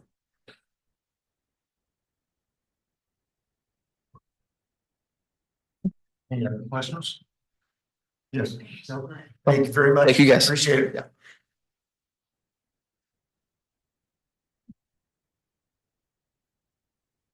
Hi, I'm Catherine Crockett, and I'm with Sustainable Seaside, and our group partners with Friends of Seaside Park, and we're out in the parks each Saturday. So this one idea, installing benches in several neighborhood parks, is a kind of a collaborative idea. So right now, where we have playground equipment, these parks don't have nearby parks. And so this is something that would make the parks more welcoming and enhance the park's functionality and make them more accessible for seniors and individuals and for parents who are there supervising their children. So that plays into the safety, a safer environment too. And I think I heard Mr. Mewis, you said that the benches are $4,500. So my numbers are wrong in what I proposed for Sustainable Seaside, but yeah, we would just like to put in a pitch for that. The second one that we proposed was signage for Fort Ord National Monument, and again, the price is low. I think you said $5,000 per sign. The smaller ones that we had, right? So if we did a nice one, like a bigger one that was more similar to, trying to think, like the Laguna, the Pachetti one is bigger. They're like, so somewhere in between the Pachetti Dog Park and the pathway sign would be around 10. So, okay, I like that idea. I think that the Fort Ord National Monument is one of Seaside's most popular attractions and has so much potential, more potential if we really promote it. And so, yeah, I think that's a good idea. In our proposal, we put here that it's at Eucalyptus Lighthouse, Light Fighter Drive at Jim Moore Boulevard, but we could also put one on the south of General Jim Moore, pointing both ways, just because that's such that Seaside's Eucalyptus entrance is the most accessible entry point, and we want to promote that. And the signs that are there now are just great. So then the third, should I just go ahead? I'm just pushing through here. The third one is to help fund Seaside's annual Earth Day celebration. And it's a 3-hour event and held on around April 22nd each year. This year it's on the 27th. And, draws, last year it drew over 300 people. This is just a chance for people of all ages, all groups coming together and learning about sustainability. And Seaside has its own ideas or plans and climate action plan. So this sort of gets people on board for having a more sustainable community and being more sustainable in their life, their own lifestyle. And the event is, we're a grassroots organization, so we don't do a lot of fundraising, but we do have been covering the cost, and it's about $2,000, $600 for sound engineering, $560 for ADA toilet and wash station, and then performers and lunch for volunteers, and that's about $1,000. So all in all, it comes to about $2,000. We really appreciate the city co-sponsoring and waiving the fees and all. That's worth over $3,000. But we think it's a worthwhile event. And if there was some money that we could contribute, that would be fine. That would be wonderful. Thank you. Any questions? Through the chair, I have one question. Yes. Thank you for your presentation. So I have a question about the National Monument signage. Would that be on, I'm assuming, seaside property? That is Seaside. Correct, yeah. But, okay, because I mean, at some point, it's no longer seaside, going out there, it's no longer seaside property. Right. We're talking about seeing it from Jennifer Moore, so it would be seaside property. Mhm. Now, I'm wondering, this is probably not even worth asking because who knows if there's gonna be money left, but for the Department of the Interior, I doubt we're even going to. Well, it's an asset for the Yeah. city. That's all I can So- say. Might as well promote it. Right, For yeah, sure. I can't see them helping, fund something like that right now, so, Sadly. all right, thank you. Chair, if I may, Yes. just I want to make sure everyone is aware too, just reminding that what we're deciding for these projects will be for fiscal year 25-26. So the funds would be available after, depending on how things go, after July 1st, right? So just wanted to remind everyone, put that out there that we're currently working on all those projects for the last time. We are just way ahead of the game. Yeah. Okay.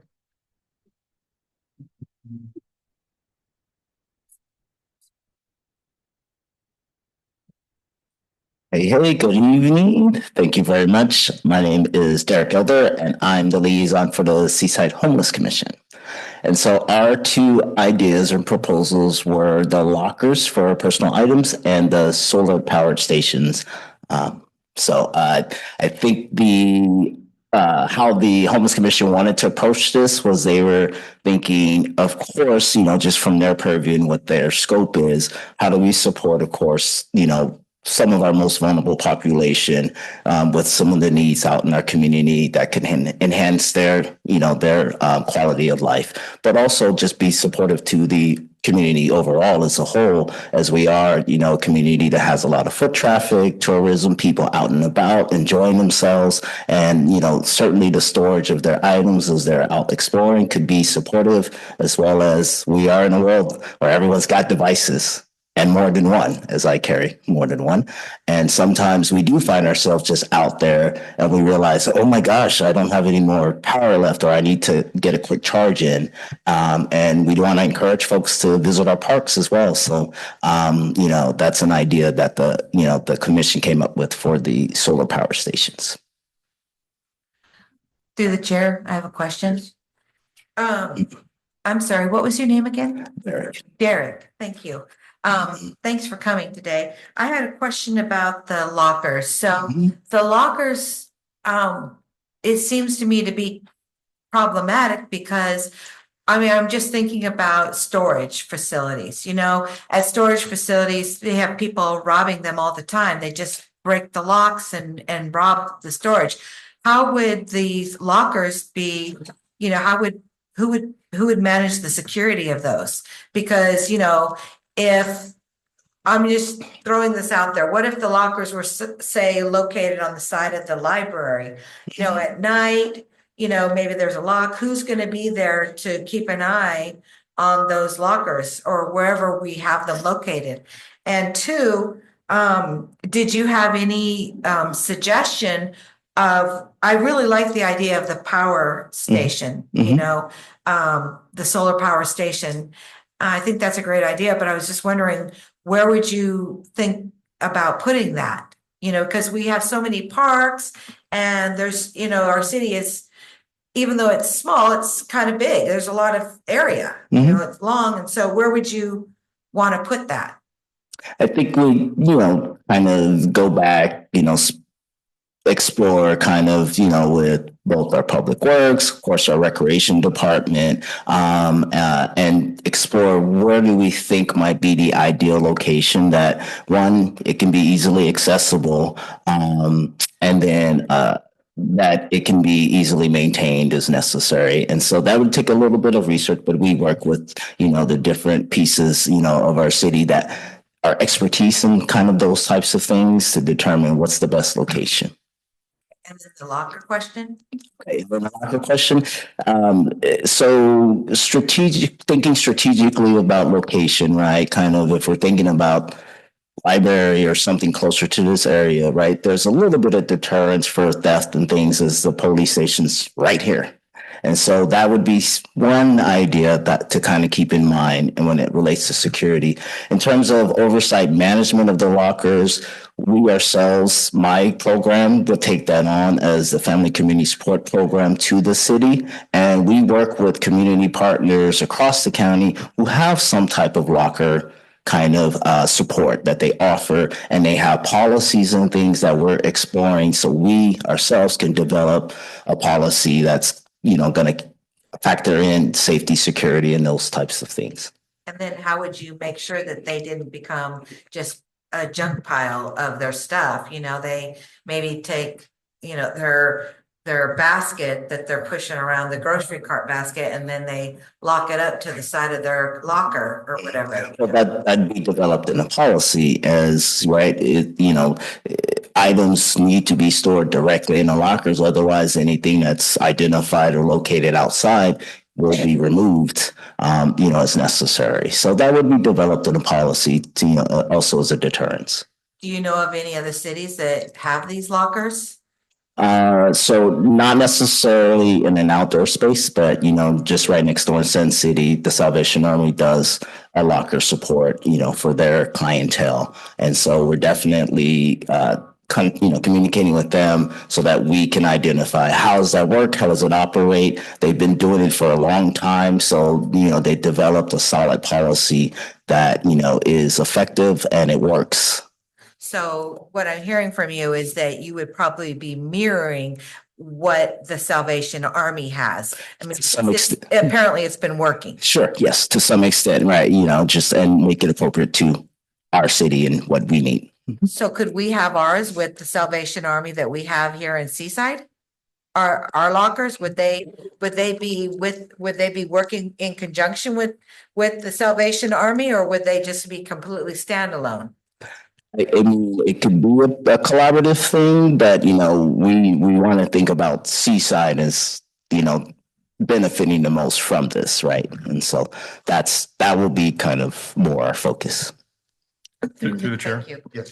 Thank you, Mr. Eldred. I just first of all want to address the Salvation Army angle.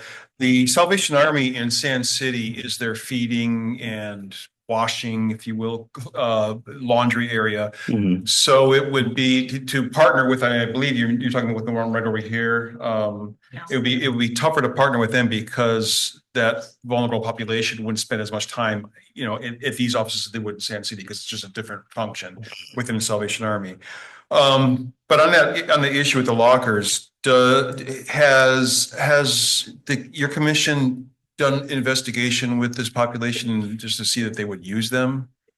Yeah. Oh, yeah. Yes. Yeah. I mean, that's why the proposal is out there, certainly. And, when you think about the particular population that might utilize them quite a bit, right, as we're thinking about beautification of the city, compliance to codes, trash, blight, things left behind, we're trying to promote cleanliness and supporting the fact that they have to put stuff somewhere, right? And so that's also some of the idea behind this is how do we also think to the beauty and the improvement and the community as a whole with supporting the fact that this population does have a need, right? And this is a concern that's been brought up. And so this was, kind of an idea or a solution, that we're putting forth.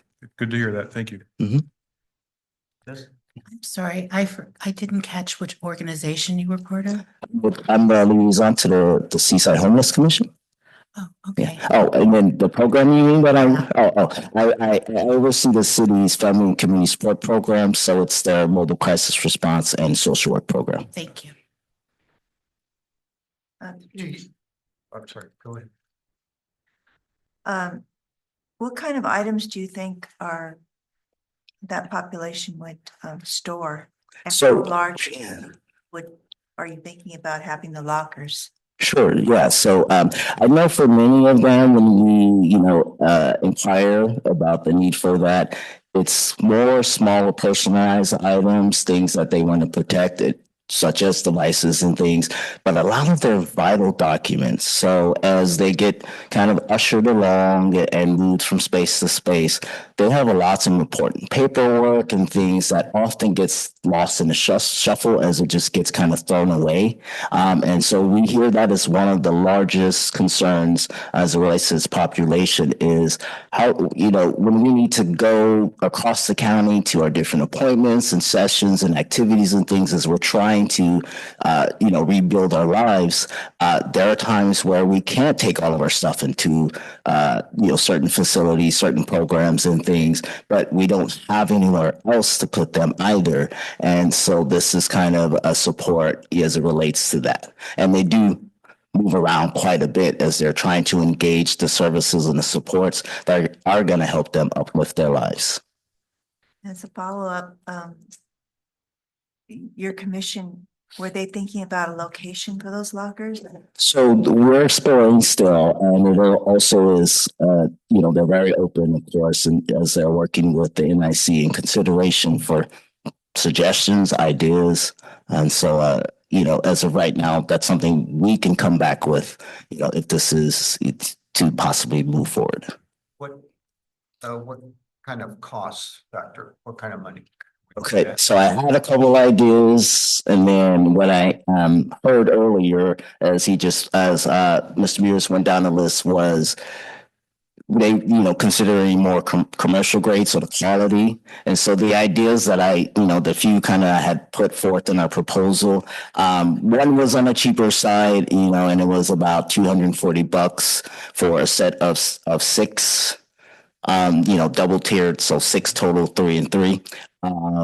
And then I did get another quote from another company, and the total was $935 for one set, which I imagine implies the quality's better. I didn't get they just sent me a brief, little kind of invoice without the full description and the quality and all of that. So this would require just looking into it and researching a little bit more. But I am hearing, for something like this, we want them to be, the standard to be high quality so that they last. And how many sets would you require? And then we were thinking, 4 to 6. Yeah. And how many per set? 6? So 6. And so it's the examples at least we looked at were a double tiered set of 6. So there's 3 on top, 3 on the bottom. And so then if you got 6 sets, that would be 36 lockers. Yeah, approximately. As for, so 930, so we're looking at, I heard you say 240 for a whole set or per locker? For a set of 6. A set of 6. Yeah, that's for probably the lower quality grade than the higher quality grade. And the 935 is for another set of 6. Yeah, it would be just for a total 6, and I imagine it's because it's a higher quality. Yeah. Right. Okay, thank you. Any other questions? I did have one more question. So would people have to come to you in order to rent a locker or to get a locker? So they couldn't just come, put their stuff in and put a lock on it? And then how would you, if somebody did do that, how would you find out who that was in order to tell them that they needed to rent the space? Or not rent it, but reserve it or whatever. I mean, if nobody's monitoring it, I could just come up and put my stuff in there and put a lock on it. That's not to utilize the locker, it would be reaching out to us first, because also the idea is if, we want to be able to have locks of high quality as well and be able to acquire and we're thinking combination because they're, it's trying to keep track of keys and things is a little more challenging. We wouldn't want to do that. But to also keep track of the code for them, people forget, they get busy, their minds get caught. And if someone was to forget the code, to their locker as well, at least we'd be able to have So that. you would be providing the locks. Yes. Somebody could come along and just take the lock. You would Correct. have the lock on there. They would come and say to you, I'd like to Correct. get a locker. And then you would say, okay, here's the code. That's correct. Here's this locker. And then this is the policy, yada, yada, yada. They'd have to, yeah. Okay, understood. Thank you. Sorry, one more question. And essentially, since the locks will belong to the city, I would assume, because commissioners come and go, that the locks would be kept here at City Hall with maybe a commissioner having responsibility for, collecting them or whatnot. Yes, yeah. There's something that we can manage, in our program, certainly. Yeah. Mhm. With your experience, I'm sure you're gonna dot every I, cross every T, make sure. That's correct. Yes. Any other questions? Mhm. All right. Cool. Just, Hey, just thank again, you a very big much. thank you for all Thank you that you very do, much. not just this. You're very welcome. Thank you for your time. You got it. Sure.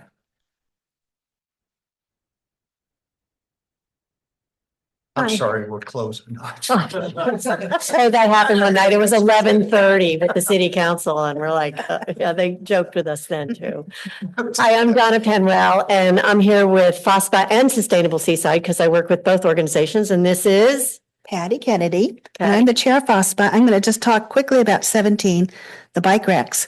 We would just love to see as many as we can get. City property, in our parks, wherever, and especially as the path gets, someday we'll get out of Delray Oaks and pass more through Seaside, that it's just a dream to have them everywhere we can. We have a picture of some kids playing on the new ones at Martin Park. They were crawling on them. They were seeing how many different positions they could get on the bike racks. I thought, hey, another use. Absolutely. So yeah, and we're talking about creative looking bike racks. I think we've all been to other communities that support the tourist industry, and so you go to some of these places where you ride your bikes around. I know I do. We rent bikes often when we go to another town, and so it's really cool to park your bike at a bike rack that looks like a fish or looks like a shark. They have a really cool one down by the aquarium, actually, in Monterey, that I just looked at this morning, saying they're all over. So yeah, the ones you put in at Martin Park, the city put in at Martin Park, are fabulous. So I'm a neighbor of Lincoln Cunningham Park, and for instance, we have the basketball court there, and we've never had bike racks. So that's a natural. If there's a basketball court, there should be a bike rack there. We're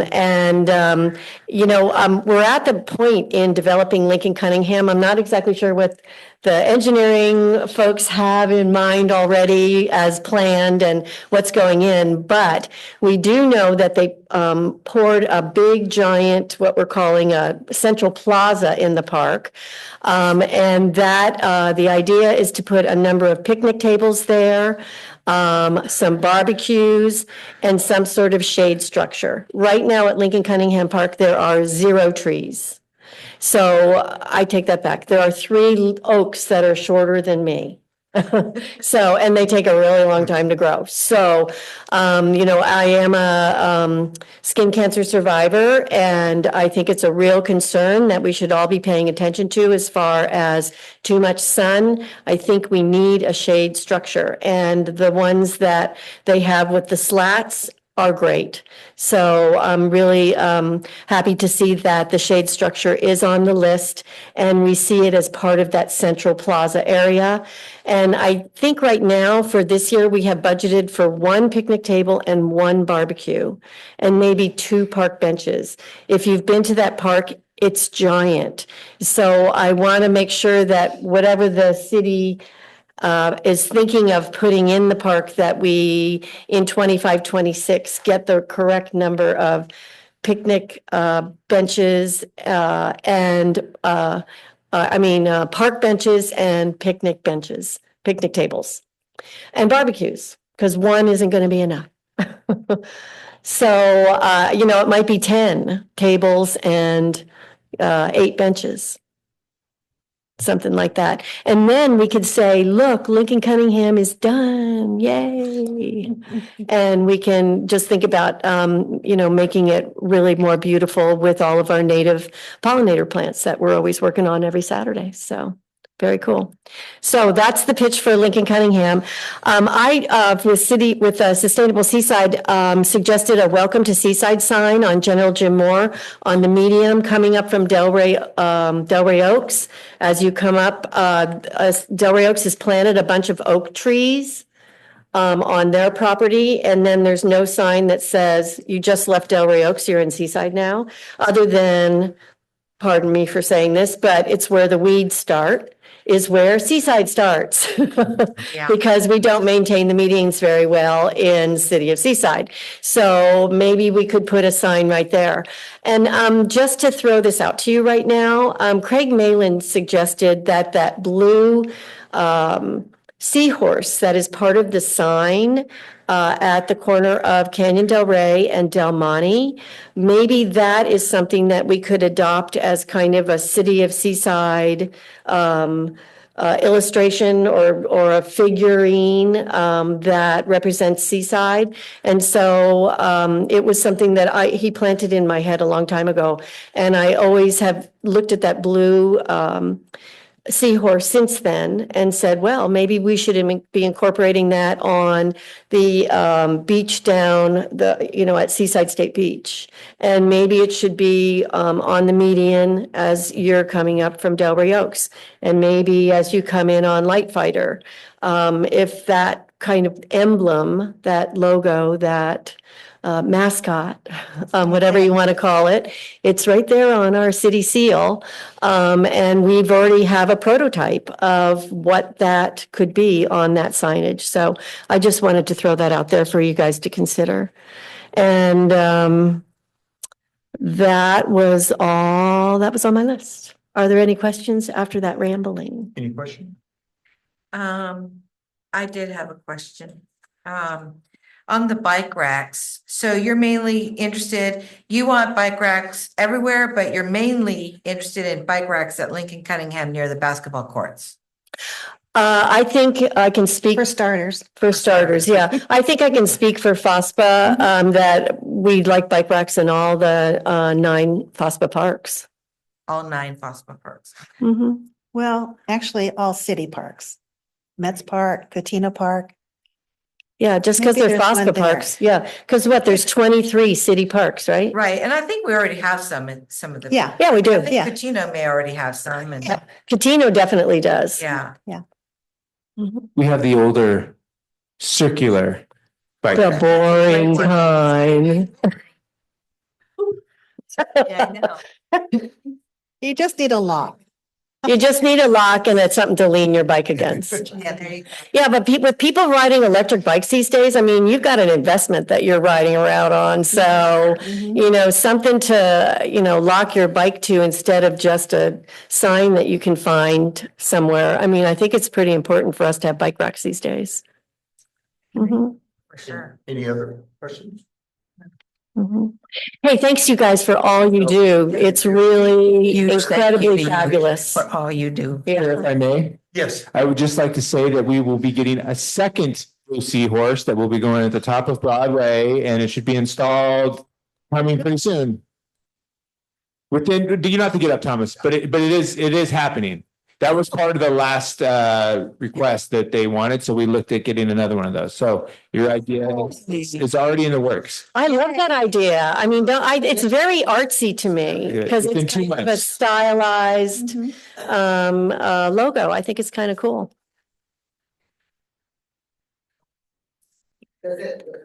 We had brought that up before, remember, and that kind of got shot down. Mhm. But, as years passed, it may happen again. I mean, we'll see. Right? I mean, it's a great idea. I mean, we all have thought about. I'm sure you have. Wanted to get something. Shanda. Okay. Idea, you could do it. Yeah, exactly. But it would be nice to have one over there by Light Fighter, on Light Fighter too. I mean, it's just, it's nice to be able to see that this is where our city starts Mhm. and, and have a nice big Yep, you know. exactly. Seahorse. Or down by the beach, because how many people know that that is a part of Seaside, that It's a little little parking beach. lot? I totally agree with you. I totally agree. I think it should be an Instagram, ready feature so that people can. Mhm, So, I mean, yeah, I totally am with you on that one. mhm, mhm. But you have, for the, welcome to Seaside sign at $15,000. I put that in there. That was a preliminary cost. Yeah, Mhm. got it. Okay, but does that include a blue seahorse? Well, that would be the cost of just the seahorse, roughly. Oh, really? Okay, Not cheap. Maybe a little less, but it's within that ballpark. okay, How cool. much are excuse me, but Mr. Muse, how much are the regular city park signs that they have at Lincoln Cunningham, and how much of those? I'm not exactly sure. Like if we go back to those pathway at the Fort Ord National Monument, those were 5,000 each. Mhm. Okay, thanks, you guys. Thank you very much. Thank you. Thank you. We're gonna Thank you go, for so waiting. good luck. Thank you. Thank you. And Jennifer, you have one person on. Oh. Okay.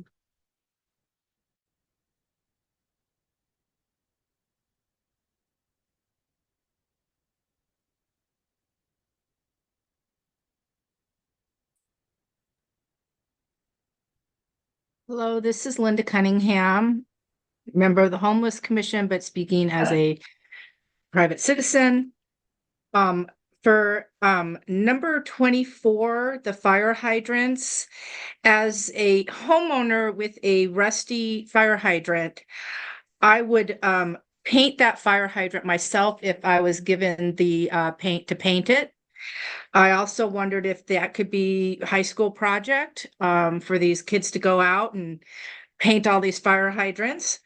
I understand our new city manager has a lot of experience being involved with the university. If high school kids feel too young, maybe we could get some university kids to do that. But definitely, if I got some paint, I would go out and buy my own brush and paint my fire hydrant. Because if you look at these fire hydrants, they get rusty and they look bad. For number 11, I wondered if we could, that's the words in the intersection. Worry about it looking worn. How do you fix it? Who would pay for that? Would that be NIC funds or city funds? Because we know the city might not be able to fund getting that to look nicer. Maybe if it was black letters on a white background, then the letters wouldn't get the black tire marks in it. And I worried about vandalism, that people would spray paint and just be, do mischief just to do mischief. When you said a bandstand number 37, I can't remember the words you used. I was thinking of something that would replace the, the temporary bandstand they use for Blues on the Park.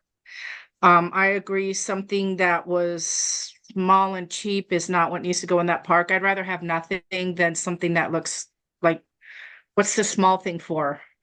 When in Nevada, we were at a place that had a really nice stage. It had a deck. It was very simple, industrial, with made with I-beams, and it was a slant roof with plexiglass across the top. Very simple, very straightforward.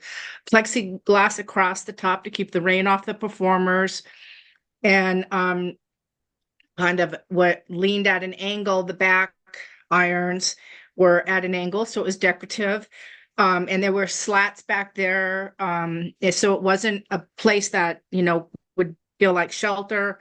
If we did want to have something more substantial, you could get those bifold doors that would go across the front of the stage to close it off when an event isn't happening and open it up, but that is clearly a much larger expense.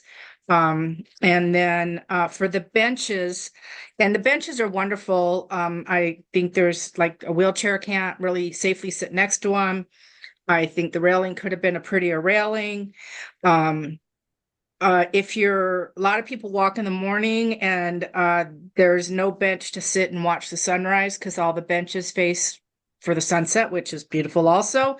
What trouble to have so many beautiful views. I didn't know if we could get double facing benches that faced east and west so people could watch the sunrise or watch the sunset. The benches along eucalyptus, are they going to face east, west, north, south? Maybe, which way would you choose or double sided? More benches at the parks. I would thought, the benches are pretty expensive. This one-way view. Maybe some of the benches could just be like a flat surface with no back, so you have somewhere to sit, but maybe not rest. Just in Lincoln Cunningham, so there's some more places to sit down, but maybe not so expensive. Just some ideas. And I think that covers my list. And once again, I want to thank you for all you do, because your projects everywhere in the city, when I see them, I'm just really grateful that they've been funded, and I appreciate all that you guys do. I don't know how to get off this. I'm going to try to lower my hand and get off.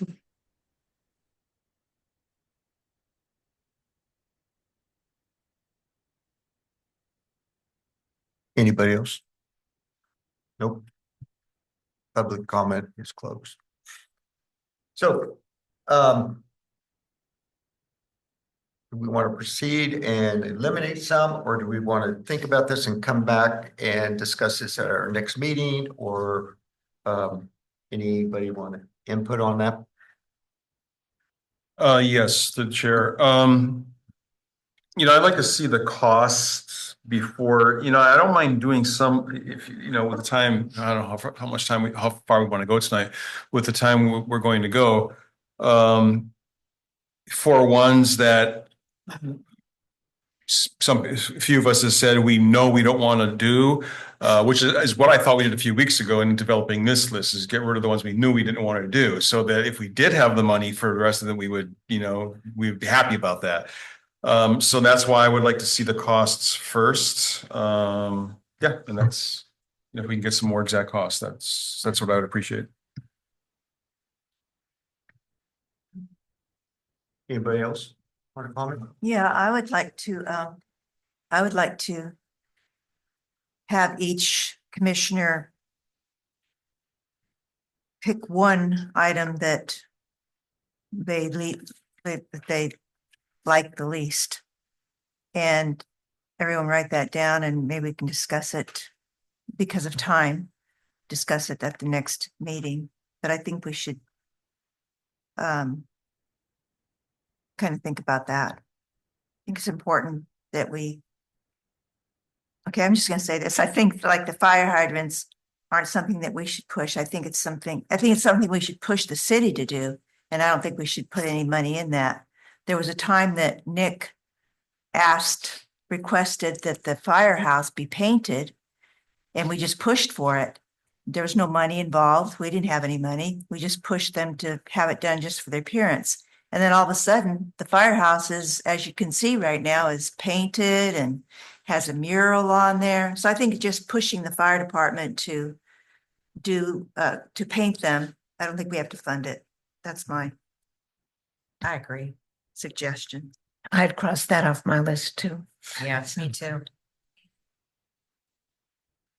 So, but I can get behind if everybody else wants to get prices before we start whittling them away. I'm okay with that.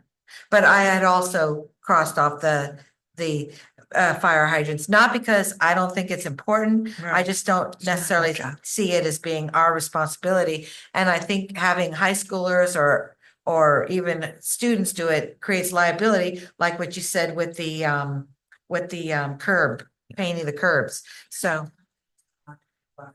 We hired some company a while ago, and they came out and did ours. But they're getting a construction permit and all that.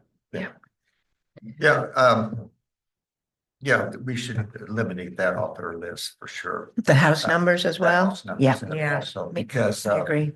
Not for us. so let's I will make a suggestion. I will, and get your feelings on it. Maybe we should we take the list home, we think about it, we get the more numbers together. Our next meeting, we crunch the numbers, we crunch the projects, and we start picking and choosing.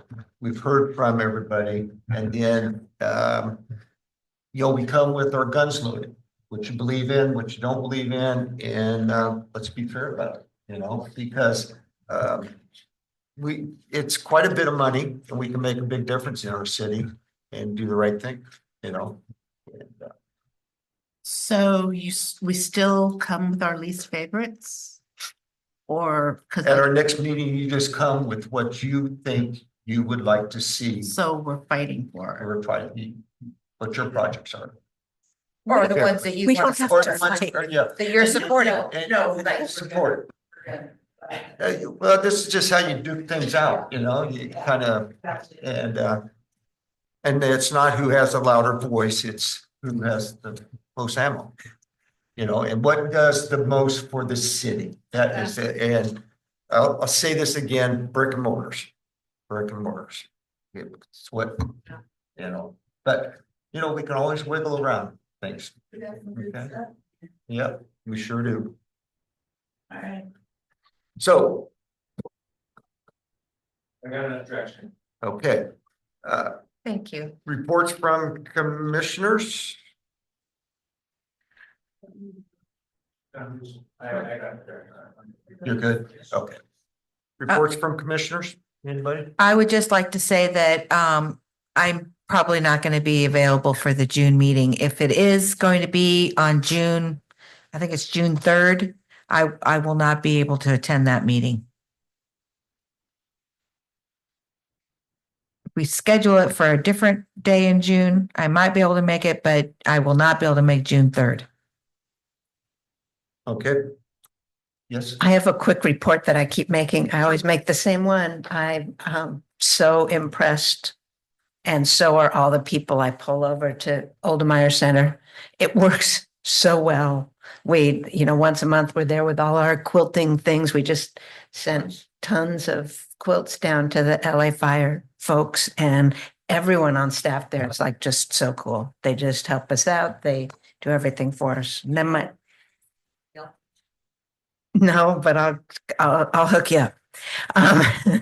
But the other thing I want to say is our housing for kids, we're up to 125 kids that we've got in, that we're keeping in homes and staying in homes. And first and last month's rent and rental assistance through MCOE, and they're keeping track of everyone. It's awesome. What did you also, I had a note on here. Did you follow up with the green waste on the So dumpsters? green waste is set for and you have a poster already? No, Jennifer? but we have to ask them to change this. Yeah, this is going to be staff job here. That green waste doesn't do that. Oh, they don't? No. Oh, I'm sorry. So, but the green waste is donating the extra one dumpster so we can have two at Mal's Market, and she's arranged all that. I CC'd everybody on the I'll go over it email. with you. Oh, okay. What I we must need to have add done on. But chair and What we need to add on, just real quickly, is stoves, dishwashers, sinks, and box springs. I had a neighbor that said, I don't see those items on there. So he snuck over there and threw some on our dumpster. We ended up paying. Stoves, dishwashers, sinks, and box springs, but they're not allowed. okay. Anyway, I'll talk to you. All right, so, and our date? Yes. 26th of April. And there are only 4 sites, so we can Yep. figure out who's where. At our next meeting, Closer just go to- through that. And also, we have a table at the Earth Day celebration. And hopefully someone will locate the banner, or I'll quilt one. So there you go. Where's your? Or The day after the. day after, yeah. So we have a busy weekend that weekend. Thank you. All right, thank you. Anything else? Yes, not a report necessarily, but I noticed this here. One of our annual projects, which is not necessarily always annual, but is the smoke alarm installation with the Red Cross. If we could have that added on there. No, not yet, but I will let you know as soon as I know. No, I just want to let everyone know I won't be here on Tuesday, the 1st of April, at the next meeting. So I'll email Jennifer, Okay. but I just want to let you know. And finally, reports from the staff. My report. Right. Give my report. Gator report. Thank you We're- very much, everybody. I had a So- quick question for the staff. Did we ask you about a tablecloth or some kind of banner for the Earth Day for our table? You can't find one, Okay, but I can get you a plain one. okay.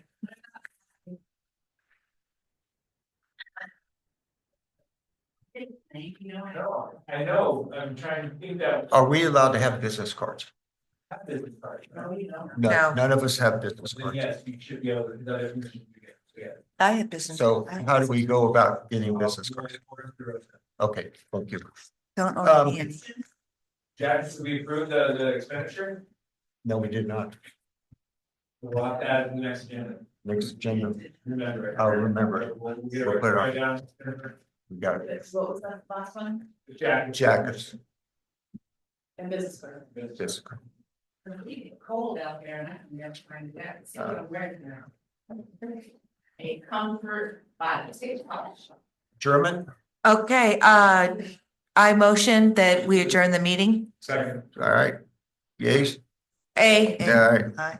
Thank you very much, everybody. Thank you.